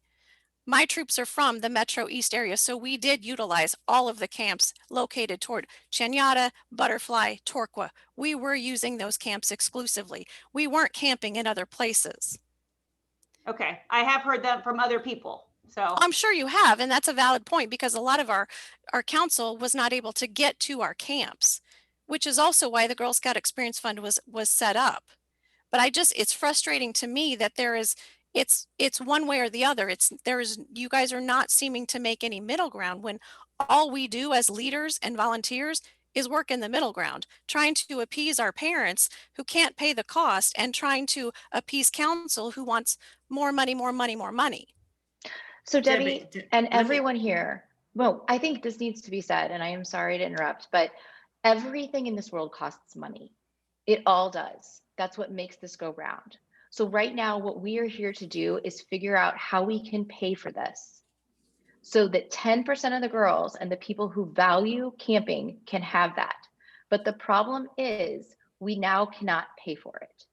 So by taking the money from the Girl Scout Experience Fund, which is extra money that our other girls who don't camp and who want to do other things wouldn't get otherwise, right? Like we have to understand that that is an added benefit to everyone, and you can use it on camping or you can use it on something else. But we cannot let 10% of people who speak simply because they have the loudest voices take over and put us back in the hole again. We can't do it. I beg to differ here because 10% of the people didn't put you in the hole. The camp was a drain on the finances. That's very true. However, that was not the only issue that the financials have had over the last several years, the last decade. That was made very apparent at the town hall meeting last March. The camps were a part of it, that's true, but they were not the only reason. Debbie, so it is not 10% taking over everything. There's a whole other list of things that you all inherited as the board of directors. And we are trying to fix it. And as a volunteer, as a volunteer who stepped into this quagmire 1 year ago, it's offensive how cruel and rude and un-Girl Scout-like you people have been. We are volunteers. Every single person on this board is a volunteer, and we are here to help do what is best for our children. If you think I'm being rude, then I apologize. I was simply trying to ask a question, and I don't feel that you all have been listening to me. And please don't ever say those words, you people. That's rude and offensive. And that is why I corrected myself. right now, I see people who are ganging up on the same group of people over and over again, despite the fact Can that I- they can I- have worked with the best intentions. Can I interject here for a minute? I think we all just need to pause for a minute. Debbie, I want to address you. First of all, you mentioned, you said, can some of this money, Debbie, be used to help with the expenses of camp? And correct me if I'm wrong, Debbie, you're asking that we did so well. Loretta, you said we did so well. Can't we take the 2.3 and do what we say we were going to do with that, and then possibly utilize it, some of the others, for other things? Am I getting this correct, Debbie? Correct. The initial Okay. sale, the expected sale price goes to the Girl Scout Experience Fund as intended. And then the Right. overage, the windfall, be utilized for perhaps camp maintenance, since that seems to be the big. Well, let me just say, Debbie, that the board have all of the things that you're talking about. The board it has been at the board meeting. The board has discussed these things, and I remember when we got this amount, the board came together, and the whole thing, as I said to you volunteers, was we needed to make sure that we have the reserves that GSUSA wanted us, so we can keep our charter. Well, we do have those reserves, and the board has come together, and the board says, oh my goodness, we got all of this. So what are we going to do? How are we going to look at this? We don't want to fall back in the trap, like you said, Debbie, that we were, and give this to someone and they inherit what we inherit. They talked about this, and they've talked about this hours and hours they spent at board meeting talking about all of this. And we got to the point where GSUSA want 6 months of reserve, or maybe we should have a little cushion on that, and maybe we should go 9 months. But still, there's a whole lot of money left over. Now, the board has talked about, if the volunteers are showing so much interest in Torqua and this one particular camp, maybe there's something else that we can do with this money. But you all were promised by this board of directors that this money was going to be put in a Girl Experience Fund. And at the time, it was $3.2 million. But we got so much more. But the board made you all a promise.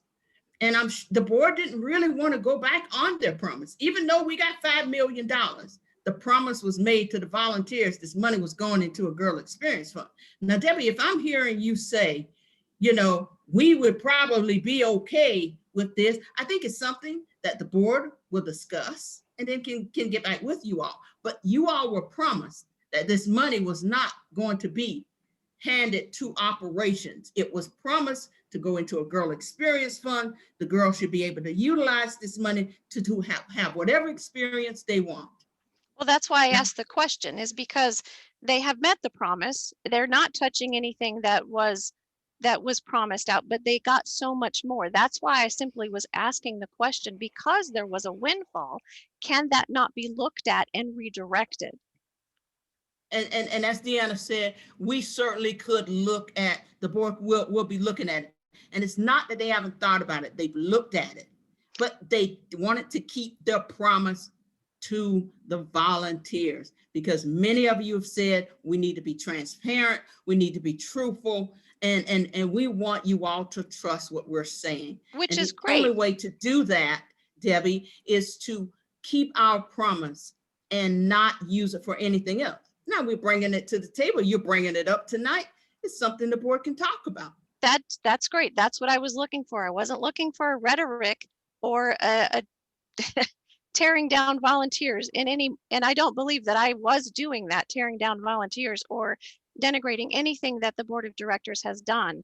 Amanda, please don't mistake my passion for any aggression toward the board of directors. I've always been very supportive of the board of directors, as has my entire service unit. It does make me a little bit frustrated that you are attacking all of us based on some loud voices that you have heard.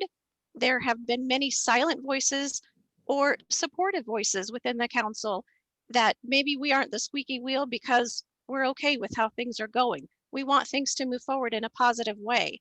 I would ask that you be a little less aggressive in your responses to include all volunteers when there's so many of us that are here. We've been here all along. We're always here. We're the ones Debbie, doing all the work. We're the ones talking to the parents and supporting the girls and promoting counsel with all of our volunteers and all of our recruiters.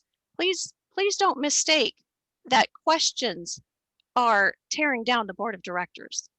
Debbie, I appreciate that very much. And I apologize for the aggression, but it has been on a very personal level, it has been very frustrating to experience and watch this situation unfold. Because I will tell you, for those of you out there who have been supportive and understanding, we need to hear from you because we don't. We only hear from the naysayers and the people who don't trust us and think that we are terrible, terrible people because we are trying to save this council. My daughter is 7 later this month, and I would like for her to be able to be a Girl Scout here in Southern Illinois next year and the next year and so on. And that's why these tough decisions were made.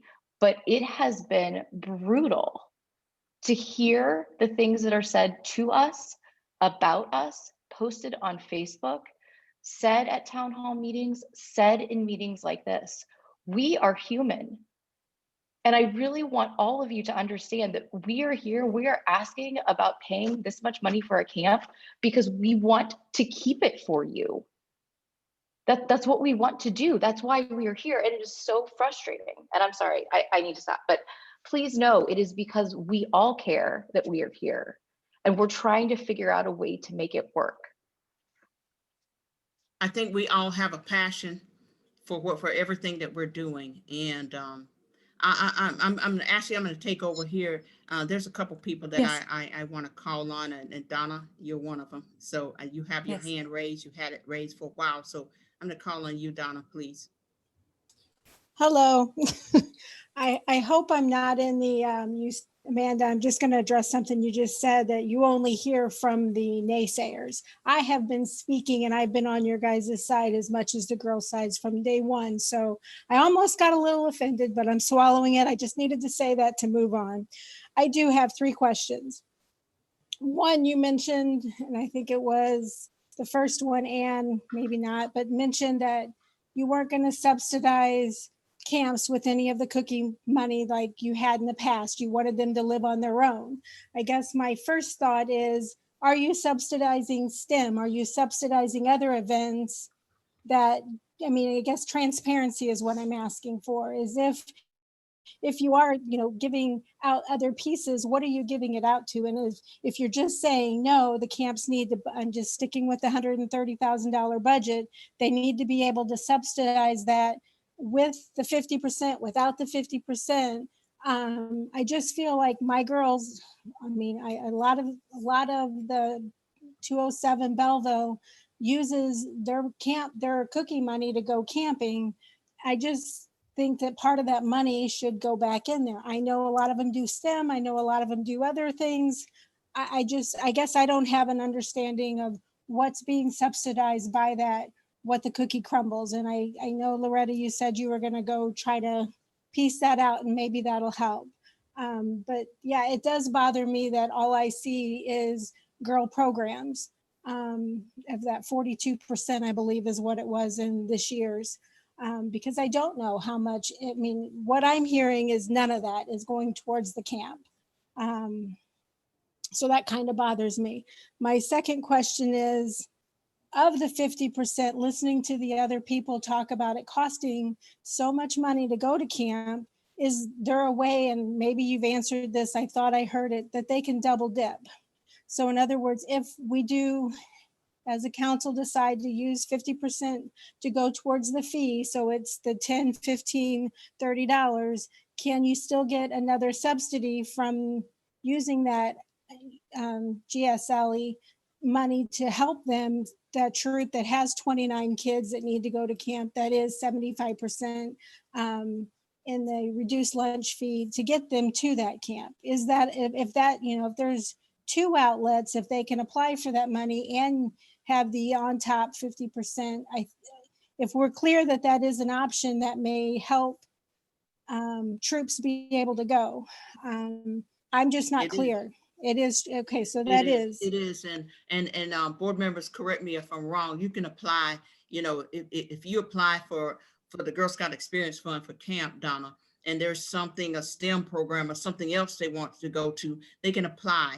And this is why it is so important that we have volunteers like yourself on this Girl Scout Experience Fund. So collectively, we can look at things and we can say, hey, you know, let's go ahead and give it to this one. This one meets all the criteria, whatever that criteria is that you all put together and decide what that is, then that's the one that we're going with. So to be clear, Donna, it's not just for that one time that they're going to get it. If they're applying for it and they need it, they are going to get it based on the decision of the committee. So I want to be clear with that. And as far as subsidizing, not subsidizing camp, it's all program. We're not going to treat camp any different than we do STEM or anything else. Well, I heard that, you know, you have $130,000 budget. None of what your program is going back into that 130, because that's just your general maintenance and everything else that we're trying to cover with your 30, 40, whatever your dollar is. I don't see any piece of the cookie crumble coming back into that 130. That's where I'm getting at. Exactly. So, and if it doesn't come back into it, it's, you know, for the girls, it just doesn't seem fair that there's not some piece of that coming back into that 130. But that's just my opinion, and we can. And as I said, as I stated to Debbie, Donna, the board promised that this money was going to go to an experience fund. You all know we did a whole lot better, and we even talked about. But the board said 2.3. That's what 3.2. That's what we said we'd make. But they still made a promise, whether it's 5 million or 3.2. Now, again, as if you guys were saying, like Debbie said, you know, would the board consider taking a look at that? I think that, you know, like I said, it's not that the board hasn't looked at it, but they made you all a promise, and they were trying their best to keep that promise to you. And my third question, even though most of you know I've been a Girl Scout leader for 14 years, I'm going to take off my Girl Scout hat and put on my service unit hat. I'm the service unit treasurer for 207, which is Belleville Swansea. Reading your numbers, it's going to cost a service unit who normally tries to put on 2 camps a year. It's going to cost us over $8,000 just to get our camps, our service units to your camps, where we do 125 to 150 people depending on which camp. I don't know, Torqua, we normally never got into Torqua, but I'm just using the 2 camps we did use, Butterfly and Chinyata. I mean, we could rotate that many people in, or have that many with the space that was available. I can't even imagine me being able as a service unit to be able to afford an $8,000 bill when we get like 1 or 2 cents per box. I know we have them pay, which is roughly around $25 a night to come, but that includes food, that include the fee of the swimming, the boating, the rappelling, the archery, everything that we had was $25 for the weekend, not the night. I 100% hear you when you say in the past you were subsidizing it more, but as a service unit, I don't know how we could even financially be able to afford that whenever we have an upfront cost of $8,000. And then we still have to, either A, we're going to have to change our camps, which means we don't supply food. We don't, I can't even afford a lifeguard. I couldn't, now granted, I guess there's not one at Torqua, but trying to get the people that I need to have a fun camp for the week. I mean, $8,000. I don't see us as a service unit 207 being able to afford to go to Torqua when the biggest thing you have to offer there is archery. I mean, because it saddens me. So Donna, I don't know what you have paid in the past for for the entire service unit? Do you mind sharing that with me? I mean, it would depend. I think if Amy, if she was on here, she could probably tell me more, but it would probably be anywhere from $250 to $400 for a weekend when we would rent out Butterfly or Chinata. And that was from Friday night till Sunday afternoon, which I agree. Has it been cheap? Yes. But going from $400 for a weekend to now being $8,000, that's well, no more service unit camps, which is even more sad because now I've got girls who probably won't go out camping. I have leaders that have never done this, that's our main goal with our Chinata camp, was to get them out there to show them you can go camping. And this is how you go camping. This is what you need to think of. This is what you need to bring. It gets them out there. And so Donna, now when you talk about the 250 and 400, does that include food, all of the above?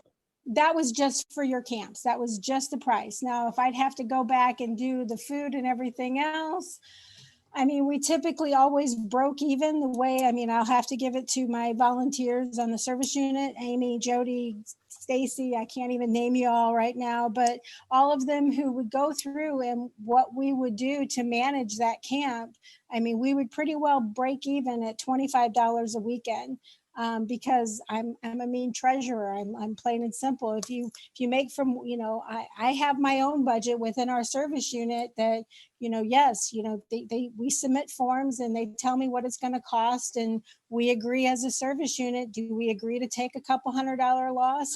I can guarantee you we don't lose $1,000 on any of our camps. So that's a bigger burden.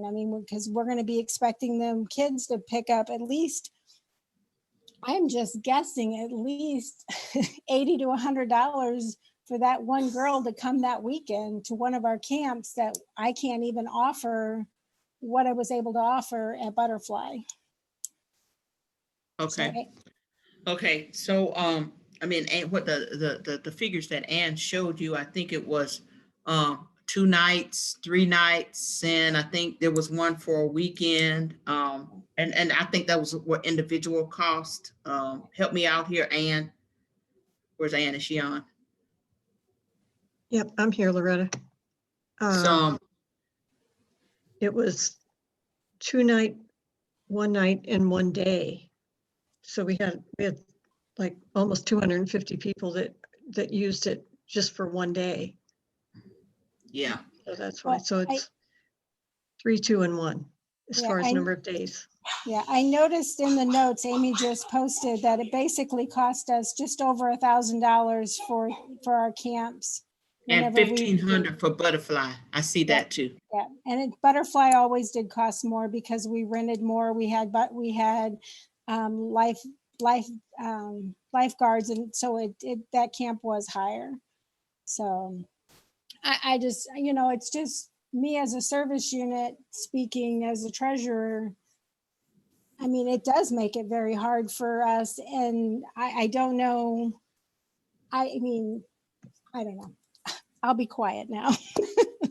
Well, Donna, again, I think it's important that this Girl Scout Experience Fund committee get to come together and we talk about this. Now we've been talking about it, and Ann Houghtonhoff has been working her fingers to the bone, trying to get the charge ready and get people involved in this.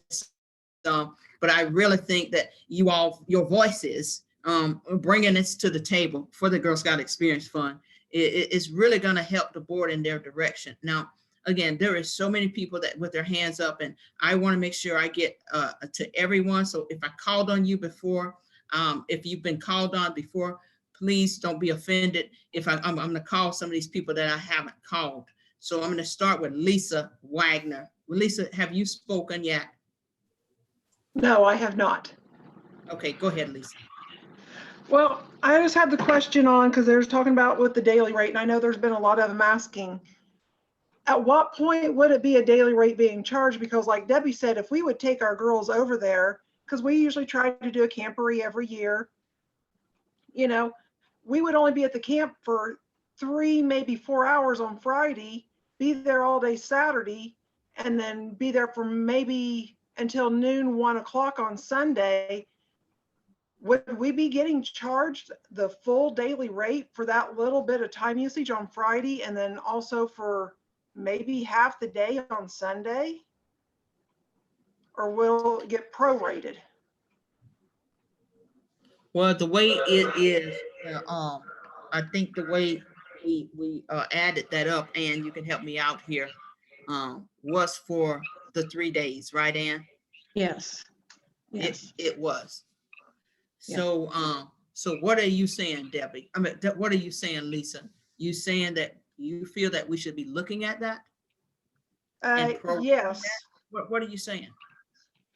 I'm saying maybe look at it as, you know, like with us, ones that are going to have to travel a distance, maybe look at it, the total hours, okay, that we're just going to be there for like 48 hours or whatever, even though some of that's going to be some from Friday into some of Sunday.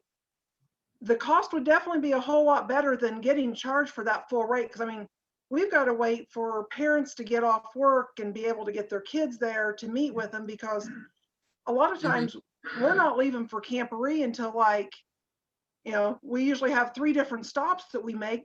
Just when we was going to Wasatoga, you know, to pick girls up, that, you know, I feel we would be wasting a lot of money for that first day when we're not even going to be getting there until 8 or 9 o'clock at night, but yet we would be getting asked to pay for a full day's rate. Yeah, and I think that's Debbie Parker's point of view too. Isn't that right, Debbie? You can shake your head yes or no, but I think that that's your point of view too, traveling all this ways and then being charged that amount. So that's something that we can take back and the board can discuss and look at that. But we were given, and what Ann did is we looked at, okay, she took $130,000 and she broke it up. That's how we ended up with what we ended up. Now you guys are bringing out some points. I got to travel all the way from over here, Loretta. We're only going to be there a half a day here and a half a day. That's something we can take back. We can look at that and we can get back with you all. But we want to make this a good experience. My goal here tonight was to have this to be a very positive, exciting, you know, we're going to work together kind of meeting, and we're still going to have that. We're having it right now. We're just need to work out some kinks. We got some rough edges that need to be made smooth and some wrinkles that need to be ironed out, but we're going to get there. Lisa, did you have anything else, honey? Yes, and I do want to say, because this was actually going to go back a little ways to the annual meeting that we had, because I just want to say I could understand tonight where Amanda was coming from, because I'm glad, yes, we have somebody over in our area that's on the board of directors.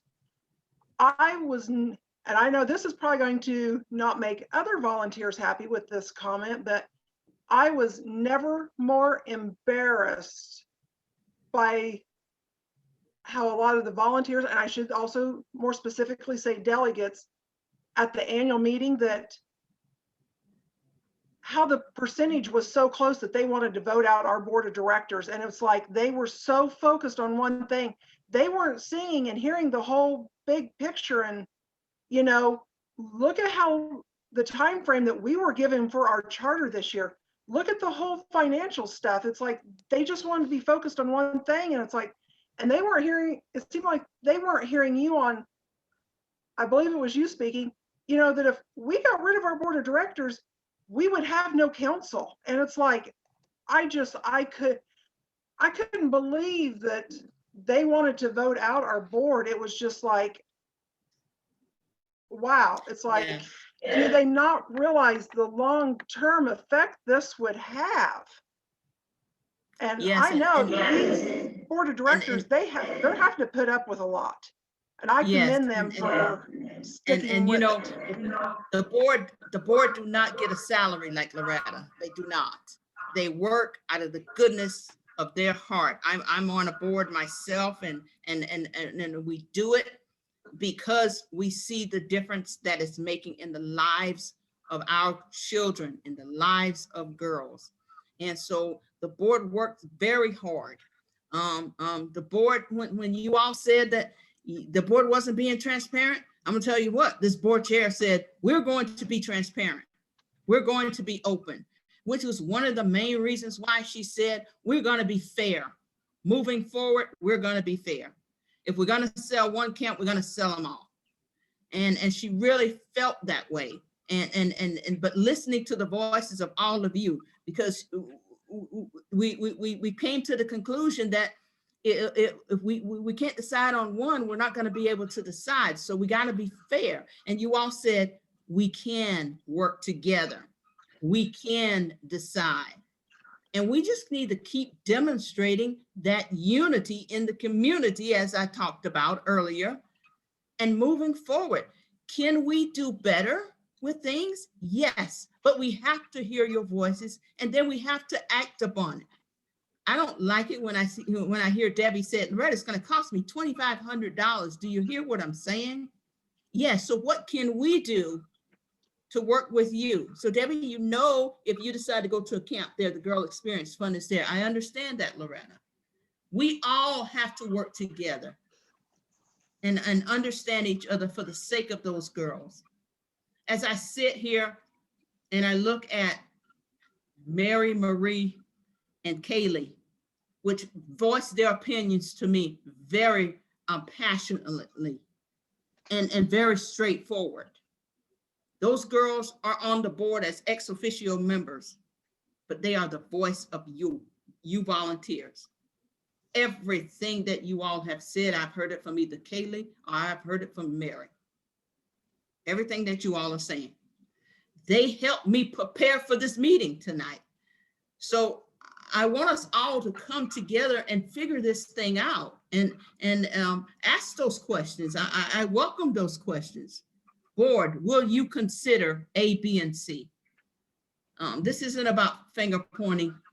This is just about getting it right for the girls. And with that, Brandy, I don't know if I called on you, Brandy. Did I call on you, Brandy?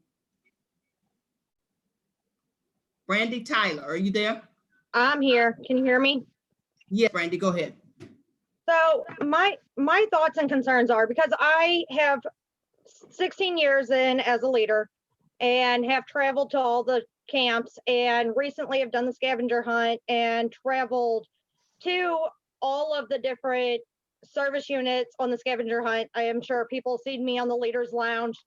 Have made it a mission to hit every service unit to go exploring. But my concern is like Debbie was saying, she's 7 miles from the Indiana border, where I'm in Granite City. So I'm close to Edwardsville. Edwardsville's close to me, but I've done research and explored all the other camps. I went and looked at, while I was out just 2 weekends ago doing the scavenger hunt, went to Carlisle Lake and met with them and looked at their group camping facilities. I've talked to Eastern Missouri. I've looked at Yogi Bear State National Park. I've looked at hotels and condos, and, you know, to give our girls the experience. And with the increase in price now, yes, we had to go up because we don't have the funds, but we're not even comparable to other avenues, which I feel like is going to venture and cause our troops to not utilize our camps. In exchange, we're not going to get the girls. We're not going to get the revenue. Supply and demand shows that. Okay. So again, we're talking about, you all are saying the price is too high. We're talking about this. We're talking about this again. It's not going to do us any good to, if you all are saying the price is too high, we're not going to utilize camp. And we're talking about, we're going to pause and not sell the camp.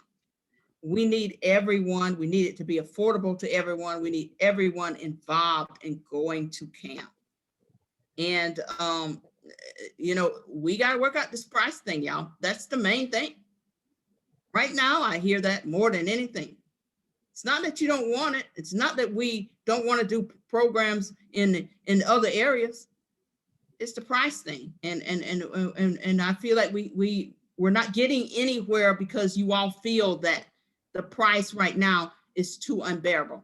Am I getting that wrong? You can all let me know by shaking your head, yes or no. No, that's what we're saying.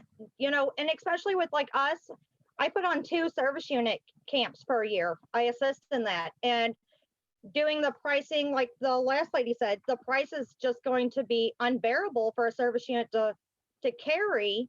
So now we're going to end up eliminating, not going to other camps. We're just not going to give our girls that experience because we've sat down with our service unit has a committee that we've sat down together and we've looked at our options and weighed our options and the list of camps and the safety of our girls. We're just not going to be giving them the ability. Right. Because for us to go to Carlisle Lake, which is a public camp, and to have drunks or pedophiles exposed to our girls isn't worth it to us. So our girls just won't be camping. You're And right, Amanda. You're right, Brandy. And I'm gonna say that was one of the letters of the many letters that I got is we want something that we can call our own, that we don't have to worry about outsiders. We want something that we could call our own, which is why we are looking at this. And I appreciate your comments. And I just so appreciate you exploring, bringing this feedback to us. We really, really do appreciate it. I'm gonna go ahead, Brandy, and move on to someone else. Jackie, have you spoken tonight?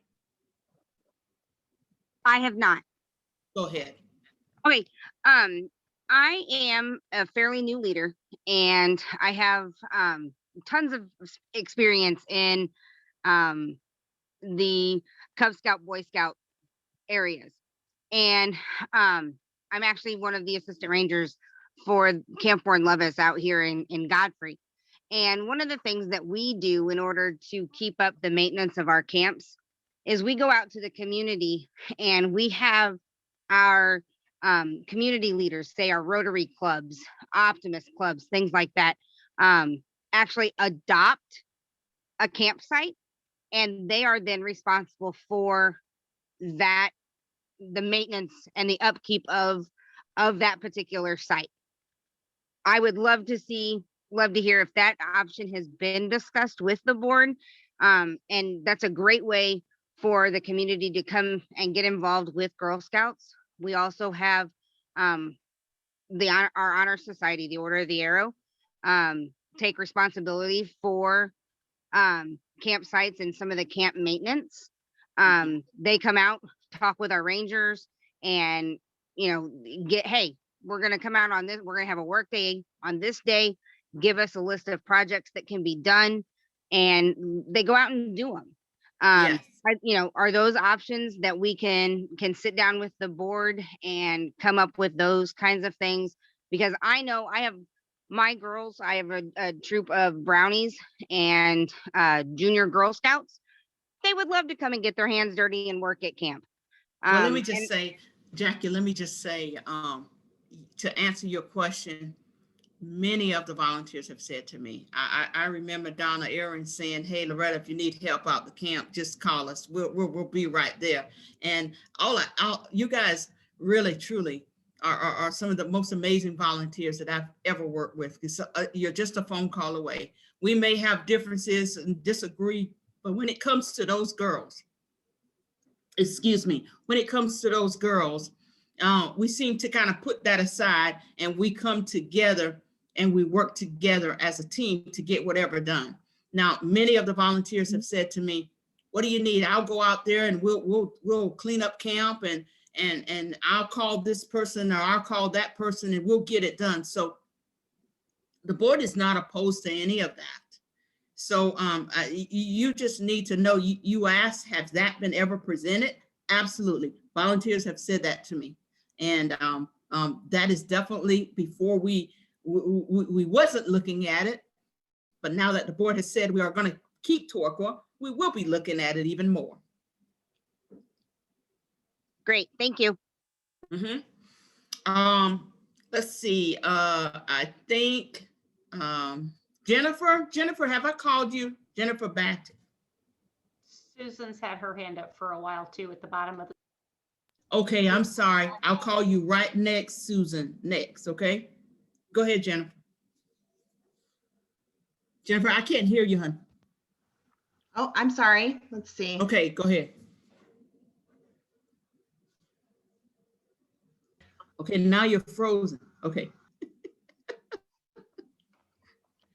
Let me stop the video. Okay, is that better?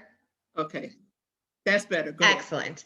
Okay, so I wanted to say that currently my troop has been, we're a small troop. So there's only, we're cadets now, so there's only 4 of us, sometimes 5.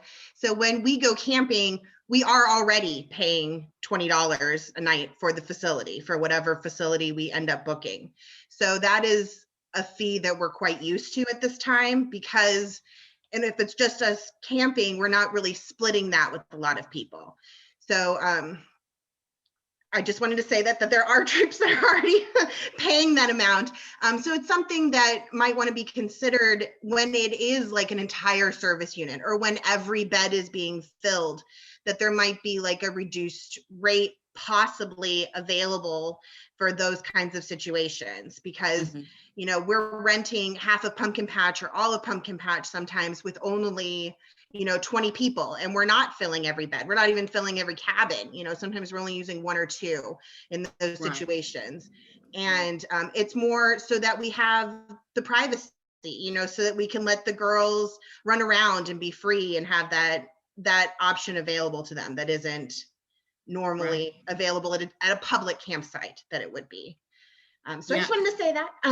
But my questions are kind of geared towards, and I don't know if we have this information on the Girl Scout Experience Fund yet, but I'm kind of looking for how it would be proportioned out. Would it be, are we making sure that it's not just the younger Girl Scouts that are receiving it, or not just the rural communities versus the urban communities, or that it's not just being used for camping, that it's being used for all kinds of different programs?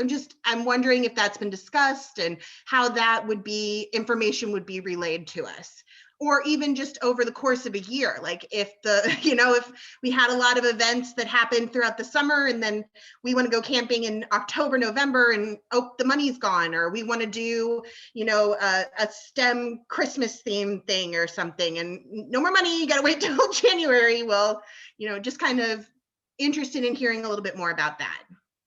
Jennifer, well, I know that the do you mind, Loretta?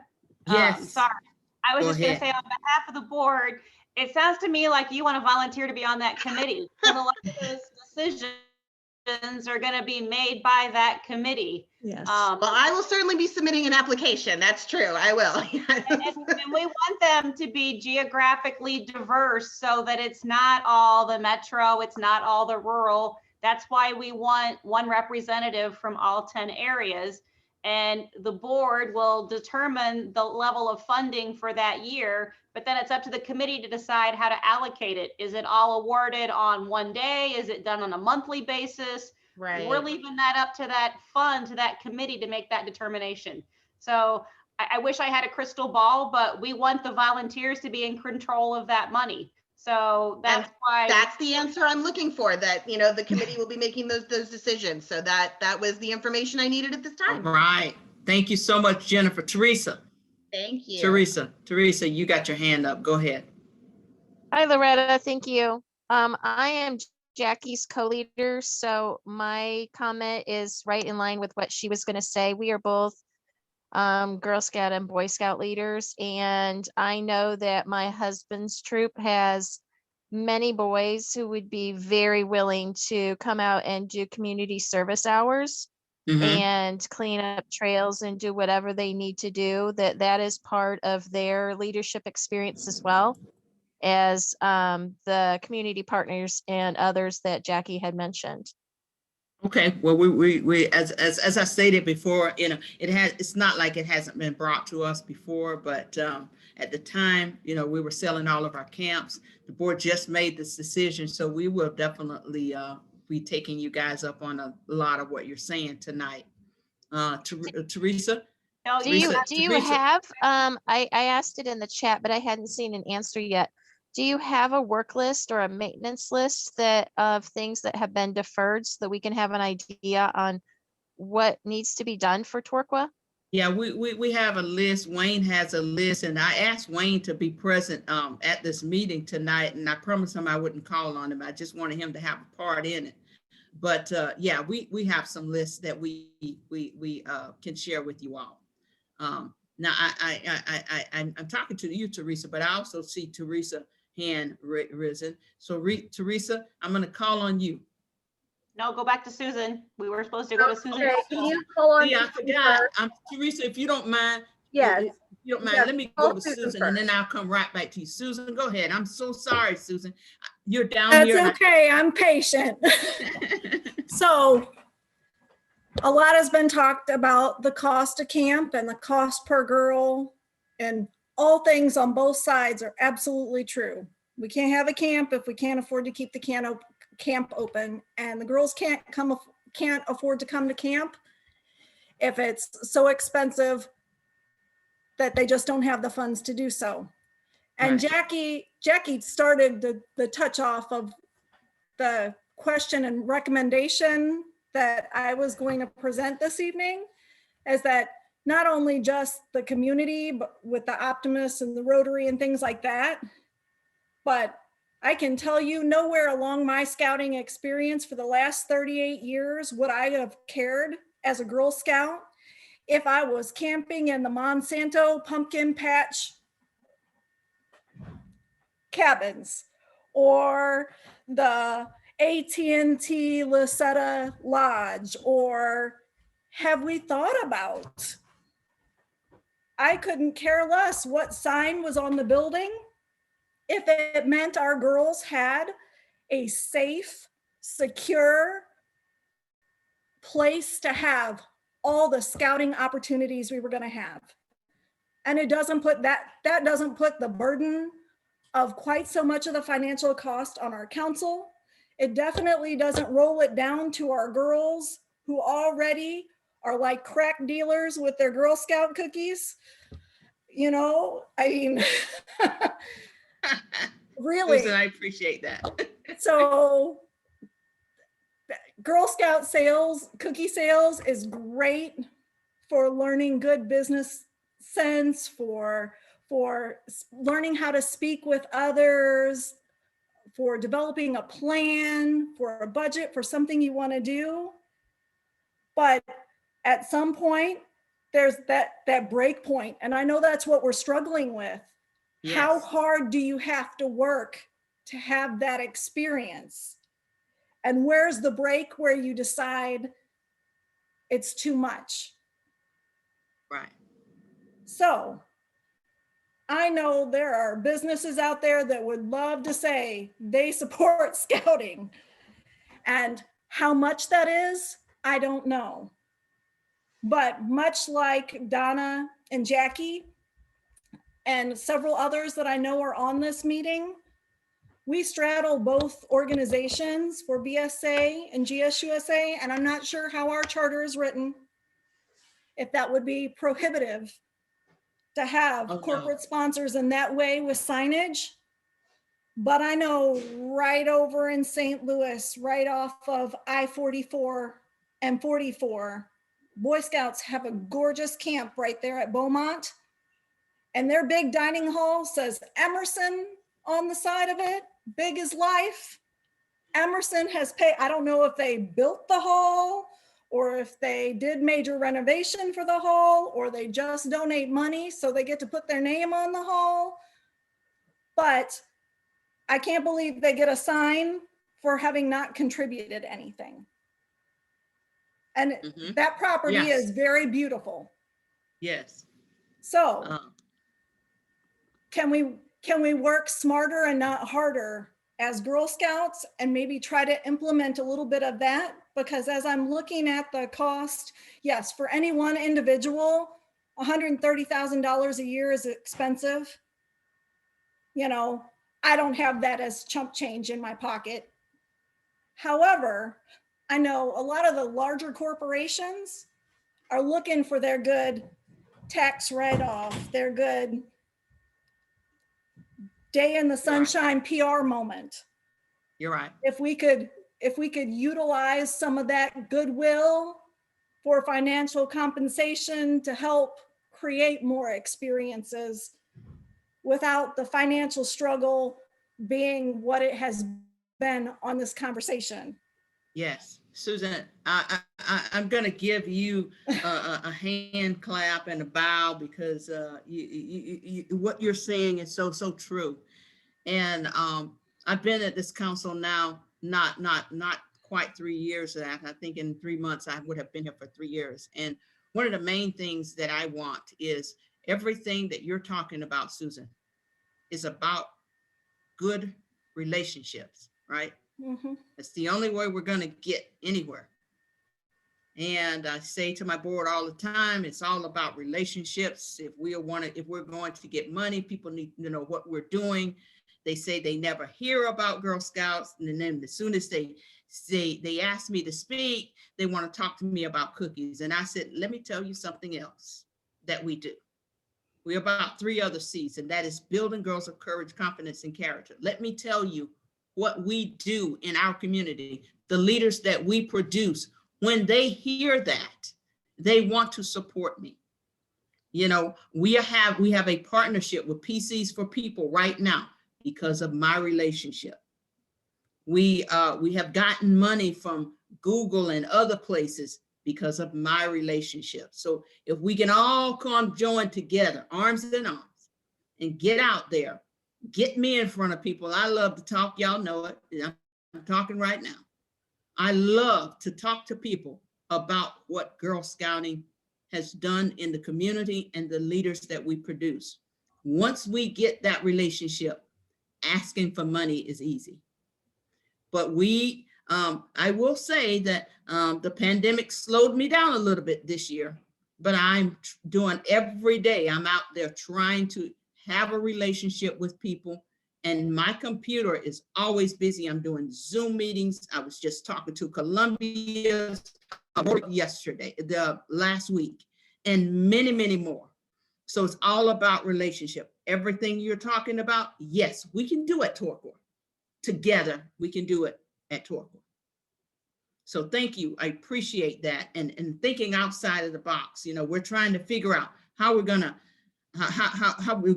we don't want to charge the volunteers that much. We don't want to charge the girls that much, but yet though we want to keep our camp. Your point is excellent. Thank you. Well, Teresa, I just know that volunteerism isn't 1 hour a week.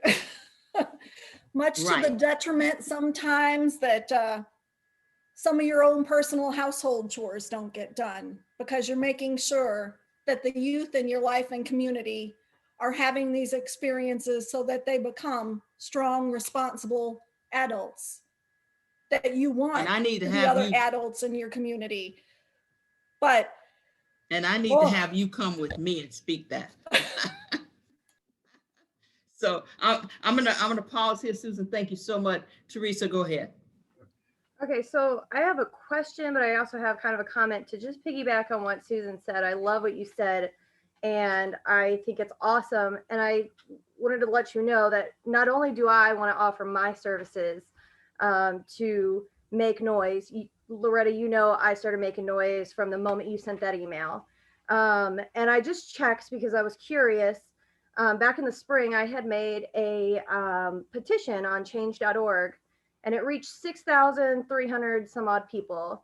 And I still have access to that. And somebody there works for a corporation. So I'm just saying, if you wanted me to put an update on that, you know, and we can talk at a different time about that. But if you wanted me to put an update, hey, we are looking for sponsors, I am more than happy to do that and use that in that sense.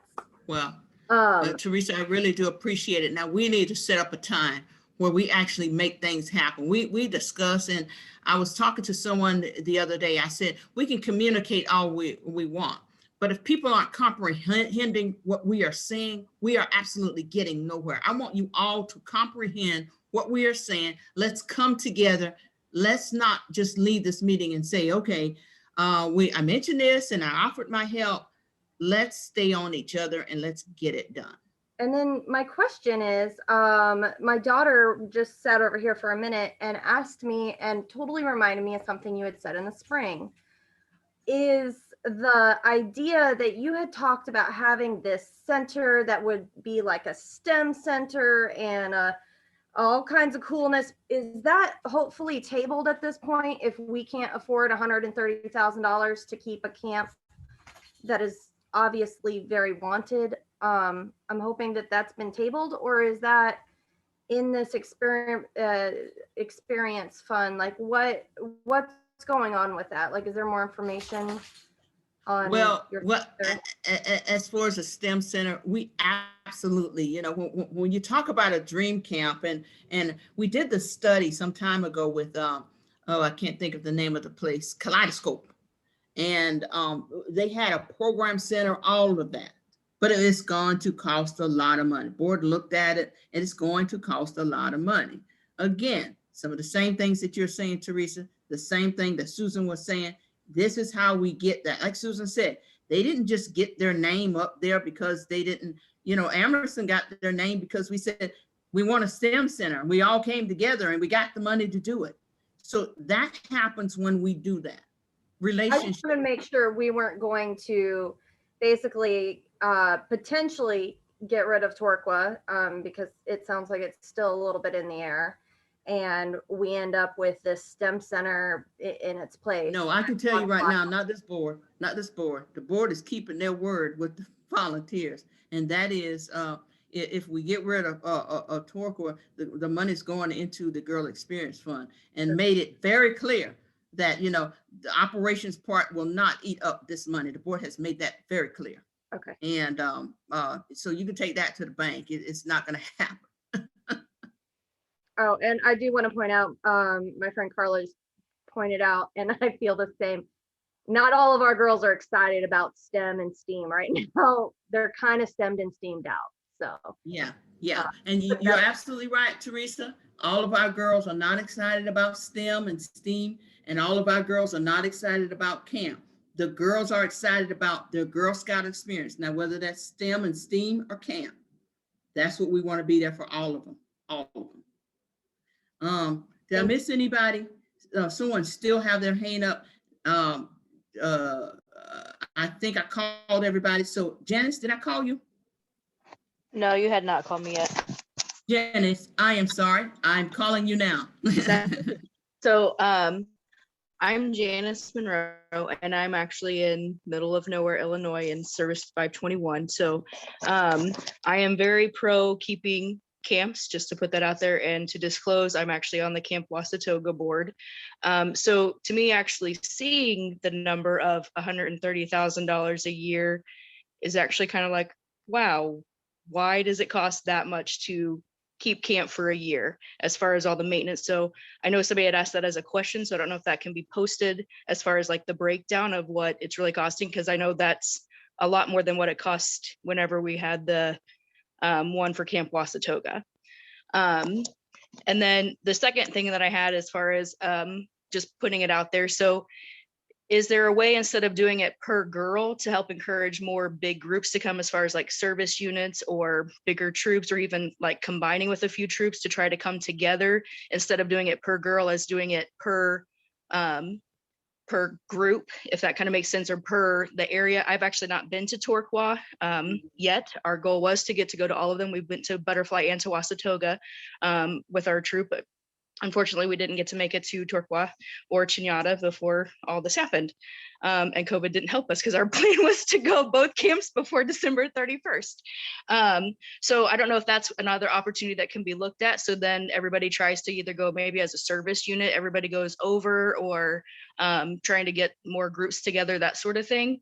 And then is there a place to actually see how the cookie crumbles? Because I know we have a troop, and it's a kindergarten all the way up to junior troop. And as far as the cookie crumbles, so we have girls who do quite a bit of selling. I can tell you we've sold over 4,000 boxes of cookies last year. So knowing how much that our girls are putting into it, I guess it would be nice. I know we can see like how the cookie crumbles on the pamphlet, but it doesn't really kind of explain. And we definitely, in our area, we would like to see more programming, but I don't really know what programming kind of truly covers. I mean, everybody says programming, but I mean, we've even had a time where there was going to be a STEM in our area, like in our hometown, and no one went because we were having our camping trip as a service unit that weekend. So, it's like we need to communicate a little bit better, because we wouldn't have planned our service unit thing the same day and only found out about it like the week before, and we couldn't really change our service unit activity. So I mean, I guess seeing the numbers, I think, is really what's going to help people realize this is why we either can or can't or couldn't keep the camps. Because to me, I'm going, wow, why is it $130,000 to keep something we already own? I mean, I understand there's taxes, there's insurance, but I know as far as insurance, we're kind of covered in a somewhat of a way anyway with our stuff that we use to go to our other activities. But just kind of truly seeing where those numbers are, and like, finding the corporate sponsors and helping everybody help find other ideas of, well, what are some of the things we can get rid of to really bring the costs down per year, or helping to cover that in the long run. So yeah, I thank you for that, Janice, and it seems like everybody just really want to know, and I can tell you, as far as I saw a lot of chats on what about charging per 24 hours, or per group, and I know that Ann was looking at, if we charge by a group or a service unit, what would that be if you had so many? We did look at that. We didn't bring that tonight to talk about that tonight, but it is something that we are looking at. And as far as making sure that you get the information on how the cookie crumbles, that certainly is something that I'm going to be sending out here. I want to just go ahead and say this week, I'm hoping to have that out to you all by Thursday, so you can see exactly what we were looking at when we were looking at that 130, because I think that's the main thing that you're concerned about. What is the 130 make up? What does that make up? And am I getting that wrong? Or you guys can, yes or no, tell me. 130. yeah, I think that was kind of a lot of people's question, is where that money, like, why is it so much? Okay, so we will get that out and show you that. Got Janice's hand is up, and then we have Phyllis, and then I think we're going to end it with Phyllis. Janice, go ahead. Yeah, I just went. Oh, you did? I'm sorry, Janice. Phyllis, we're going to go ahead and end it with you tonight.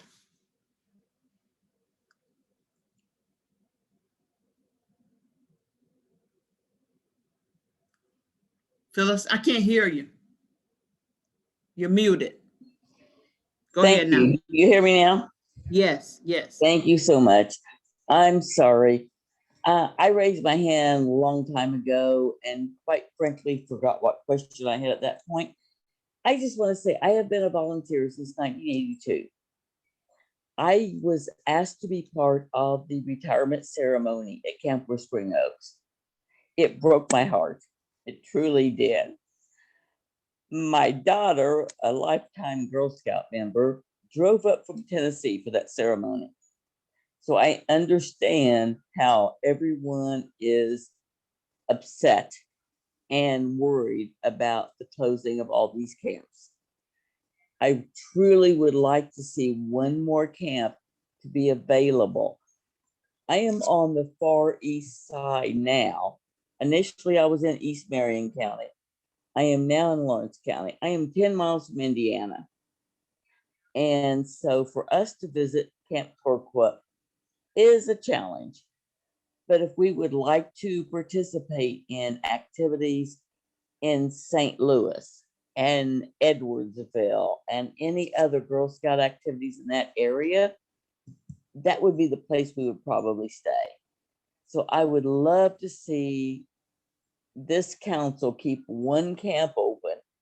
And as much as I am disappointed at losing so many of the camps that we did not get any money from, when Camp Cedar Point closed, it was a coal mining camp. Coal mining companies had offered it to us. And everything in that camp was lost except what we could carry away. Camp Wasatoga was in a trust fund. And so we didn't get anything out of that either. And I find that to be sad. I understand expenses. I'm a bookkeeper. I know how money works. But by the same token, I still think we need to reconfigure some of our priorities. And we have a state park nearby. We can take girls out here and camp, but we don't know who else is next to them. And that worries me. And so that's some, and I've camped there. I brought girls from Salem, Illinois to Red Hill State Park. I don't know how many years ago, probably 20, 25 years ago. And we camped there without any problems, but that's still a consideration. And to be able to camp it at a Girl Scout camp with all kinds of security is still very valuable. So I hope the board will consider that. We'll make it affordable because we don't have any extra funds to spend. And I suspect that most of the troops and service units do not. So thank you very much. Thank you, Phyllis. Thank you. I'm going to close here. And but before I close, I want to yield to the board chair and any other board member that would like to have something to say. But I just want to say that working together as a team, we can do anything, but we have to work together. And as a team, we want you all. I try to be very truthful with you. I try to lead on truth, transparency, and trust. Tell you the truth, no matter how bad it is or how it makes you feel. I want to be truthful. And you all asked me when I first got here that you want transparency. You want to know what's going on. That's why we have these meetings all the time. I try to be as transparent because I want to gain your trust, but not just me. The board wants your trust as well. And when they made you a promise this year, they were going to keep it. The board is not just concerned about camp. They're concerned about making sure that girls have Girl Scouting in Southern Illinois. And it's a bigger picture when it comes to our charter. And I will tell you, the board chair and I, when we sat down with Girl Scouts of the USA, and we had to listen to what they had to say about our council, it was very heartbreaking until we roll up our sleeves and the board chair said, we have got to do something, because she was bound and determined that Girl Scouting in Southern Illinois was going to be here. So it's not just about camp. It's about the Girl Scout experience and all of us working together, all of us, to make sure that we have Girl Scouting around in Southern Illinois 100 years from now. I'll yield to the board chair. Thank you, Loretta. As I said earlier, this is a dialogue. We threw out these numbers for discussion. We want Torqua to work, and we want to engage with you to see how we can make it work. We don't want to set ourselves up for failure. That was the point of doing the survey, which is why we threw out those hypothetical numbers. Will your girls camp there at this cost? Will your girls camp there at that cost? We will take back your comments tonight. I've been writing down notes all night. We'll get you the information and the pieces that you need, and we'll keep working through the issues. I love the idea of a work day. We'll try to come up with age-appropriate activities for the girls to do. Understand that some projects are probably over their capability, but we will get them what they can, because we want to work together. So we appreciate your time. I appreciate all you do for the girls of Southern Illinois, and we just need to keep working together. It's a team. It's a team effort, and we want to work with you. I see my chief operating officer on. Jessica, do you want to say anything? You want to say hi to everybody? I wanted to say hi. I have also been taking pages of notes tonight, making sure to take back. We hear you on the programs. Program team had some amazing things planned throughout the council for this last spring going into the summer, but unfortunately we hit a pandemic and things had to shift virtual. So we can't wait to then bring those things back around to be able to reach all areas in our council with programs as soon as we can find collaborators that are ready to work with us to welcome girls back into their locations. And as soon as we're cleared to have, we're starting to see areas open up right now. So we hope that continues so that this fall we can continue to those plans to come out to everyone. So and to everyone, and Houghton, and let me pause for you and Amanda. You all have last words you want to say? Just thank you for listening and looking at what we've done so far, and as everyone else took some notes and need to do a little bit more work. So thanks for all your comments and your help. Amanda? Just thank you for being here and for listening and for really committing to what we're all here to do, which is to support our girls. And with that, I'm going to say, Donna, I don't want to start with names, Debbie, Debbie M. I can't say your last name, Debbie, but you, Debbie, from over in the Robinson area. Thank you, Connie. Thank you, everybody. I don't want to start with names. Everyone, thank you all for having the passion and care for these girls. That's going to make our world a better place, and truly they are. And it's all because of you. And you all are here tonight, not in anger, but in passion for making sure that these girls are getting what they need, what you feel that they need. And I cannot thank you all enough for your dedication to these girls and to this council. So with that, I want to say thank you all, and we shall meet again. Good night, everyone. Everybody. Good night.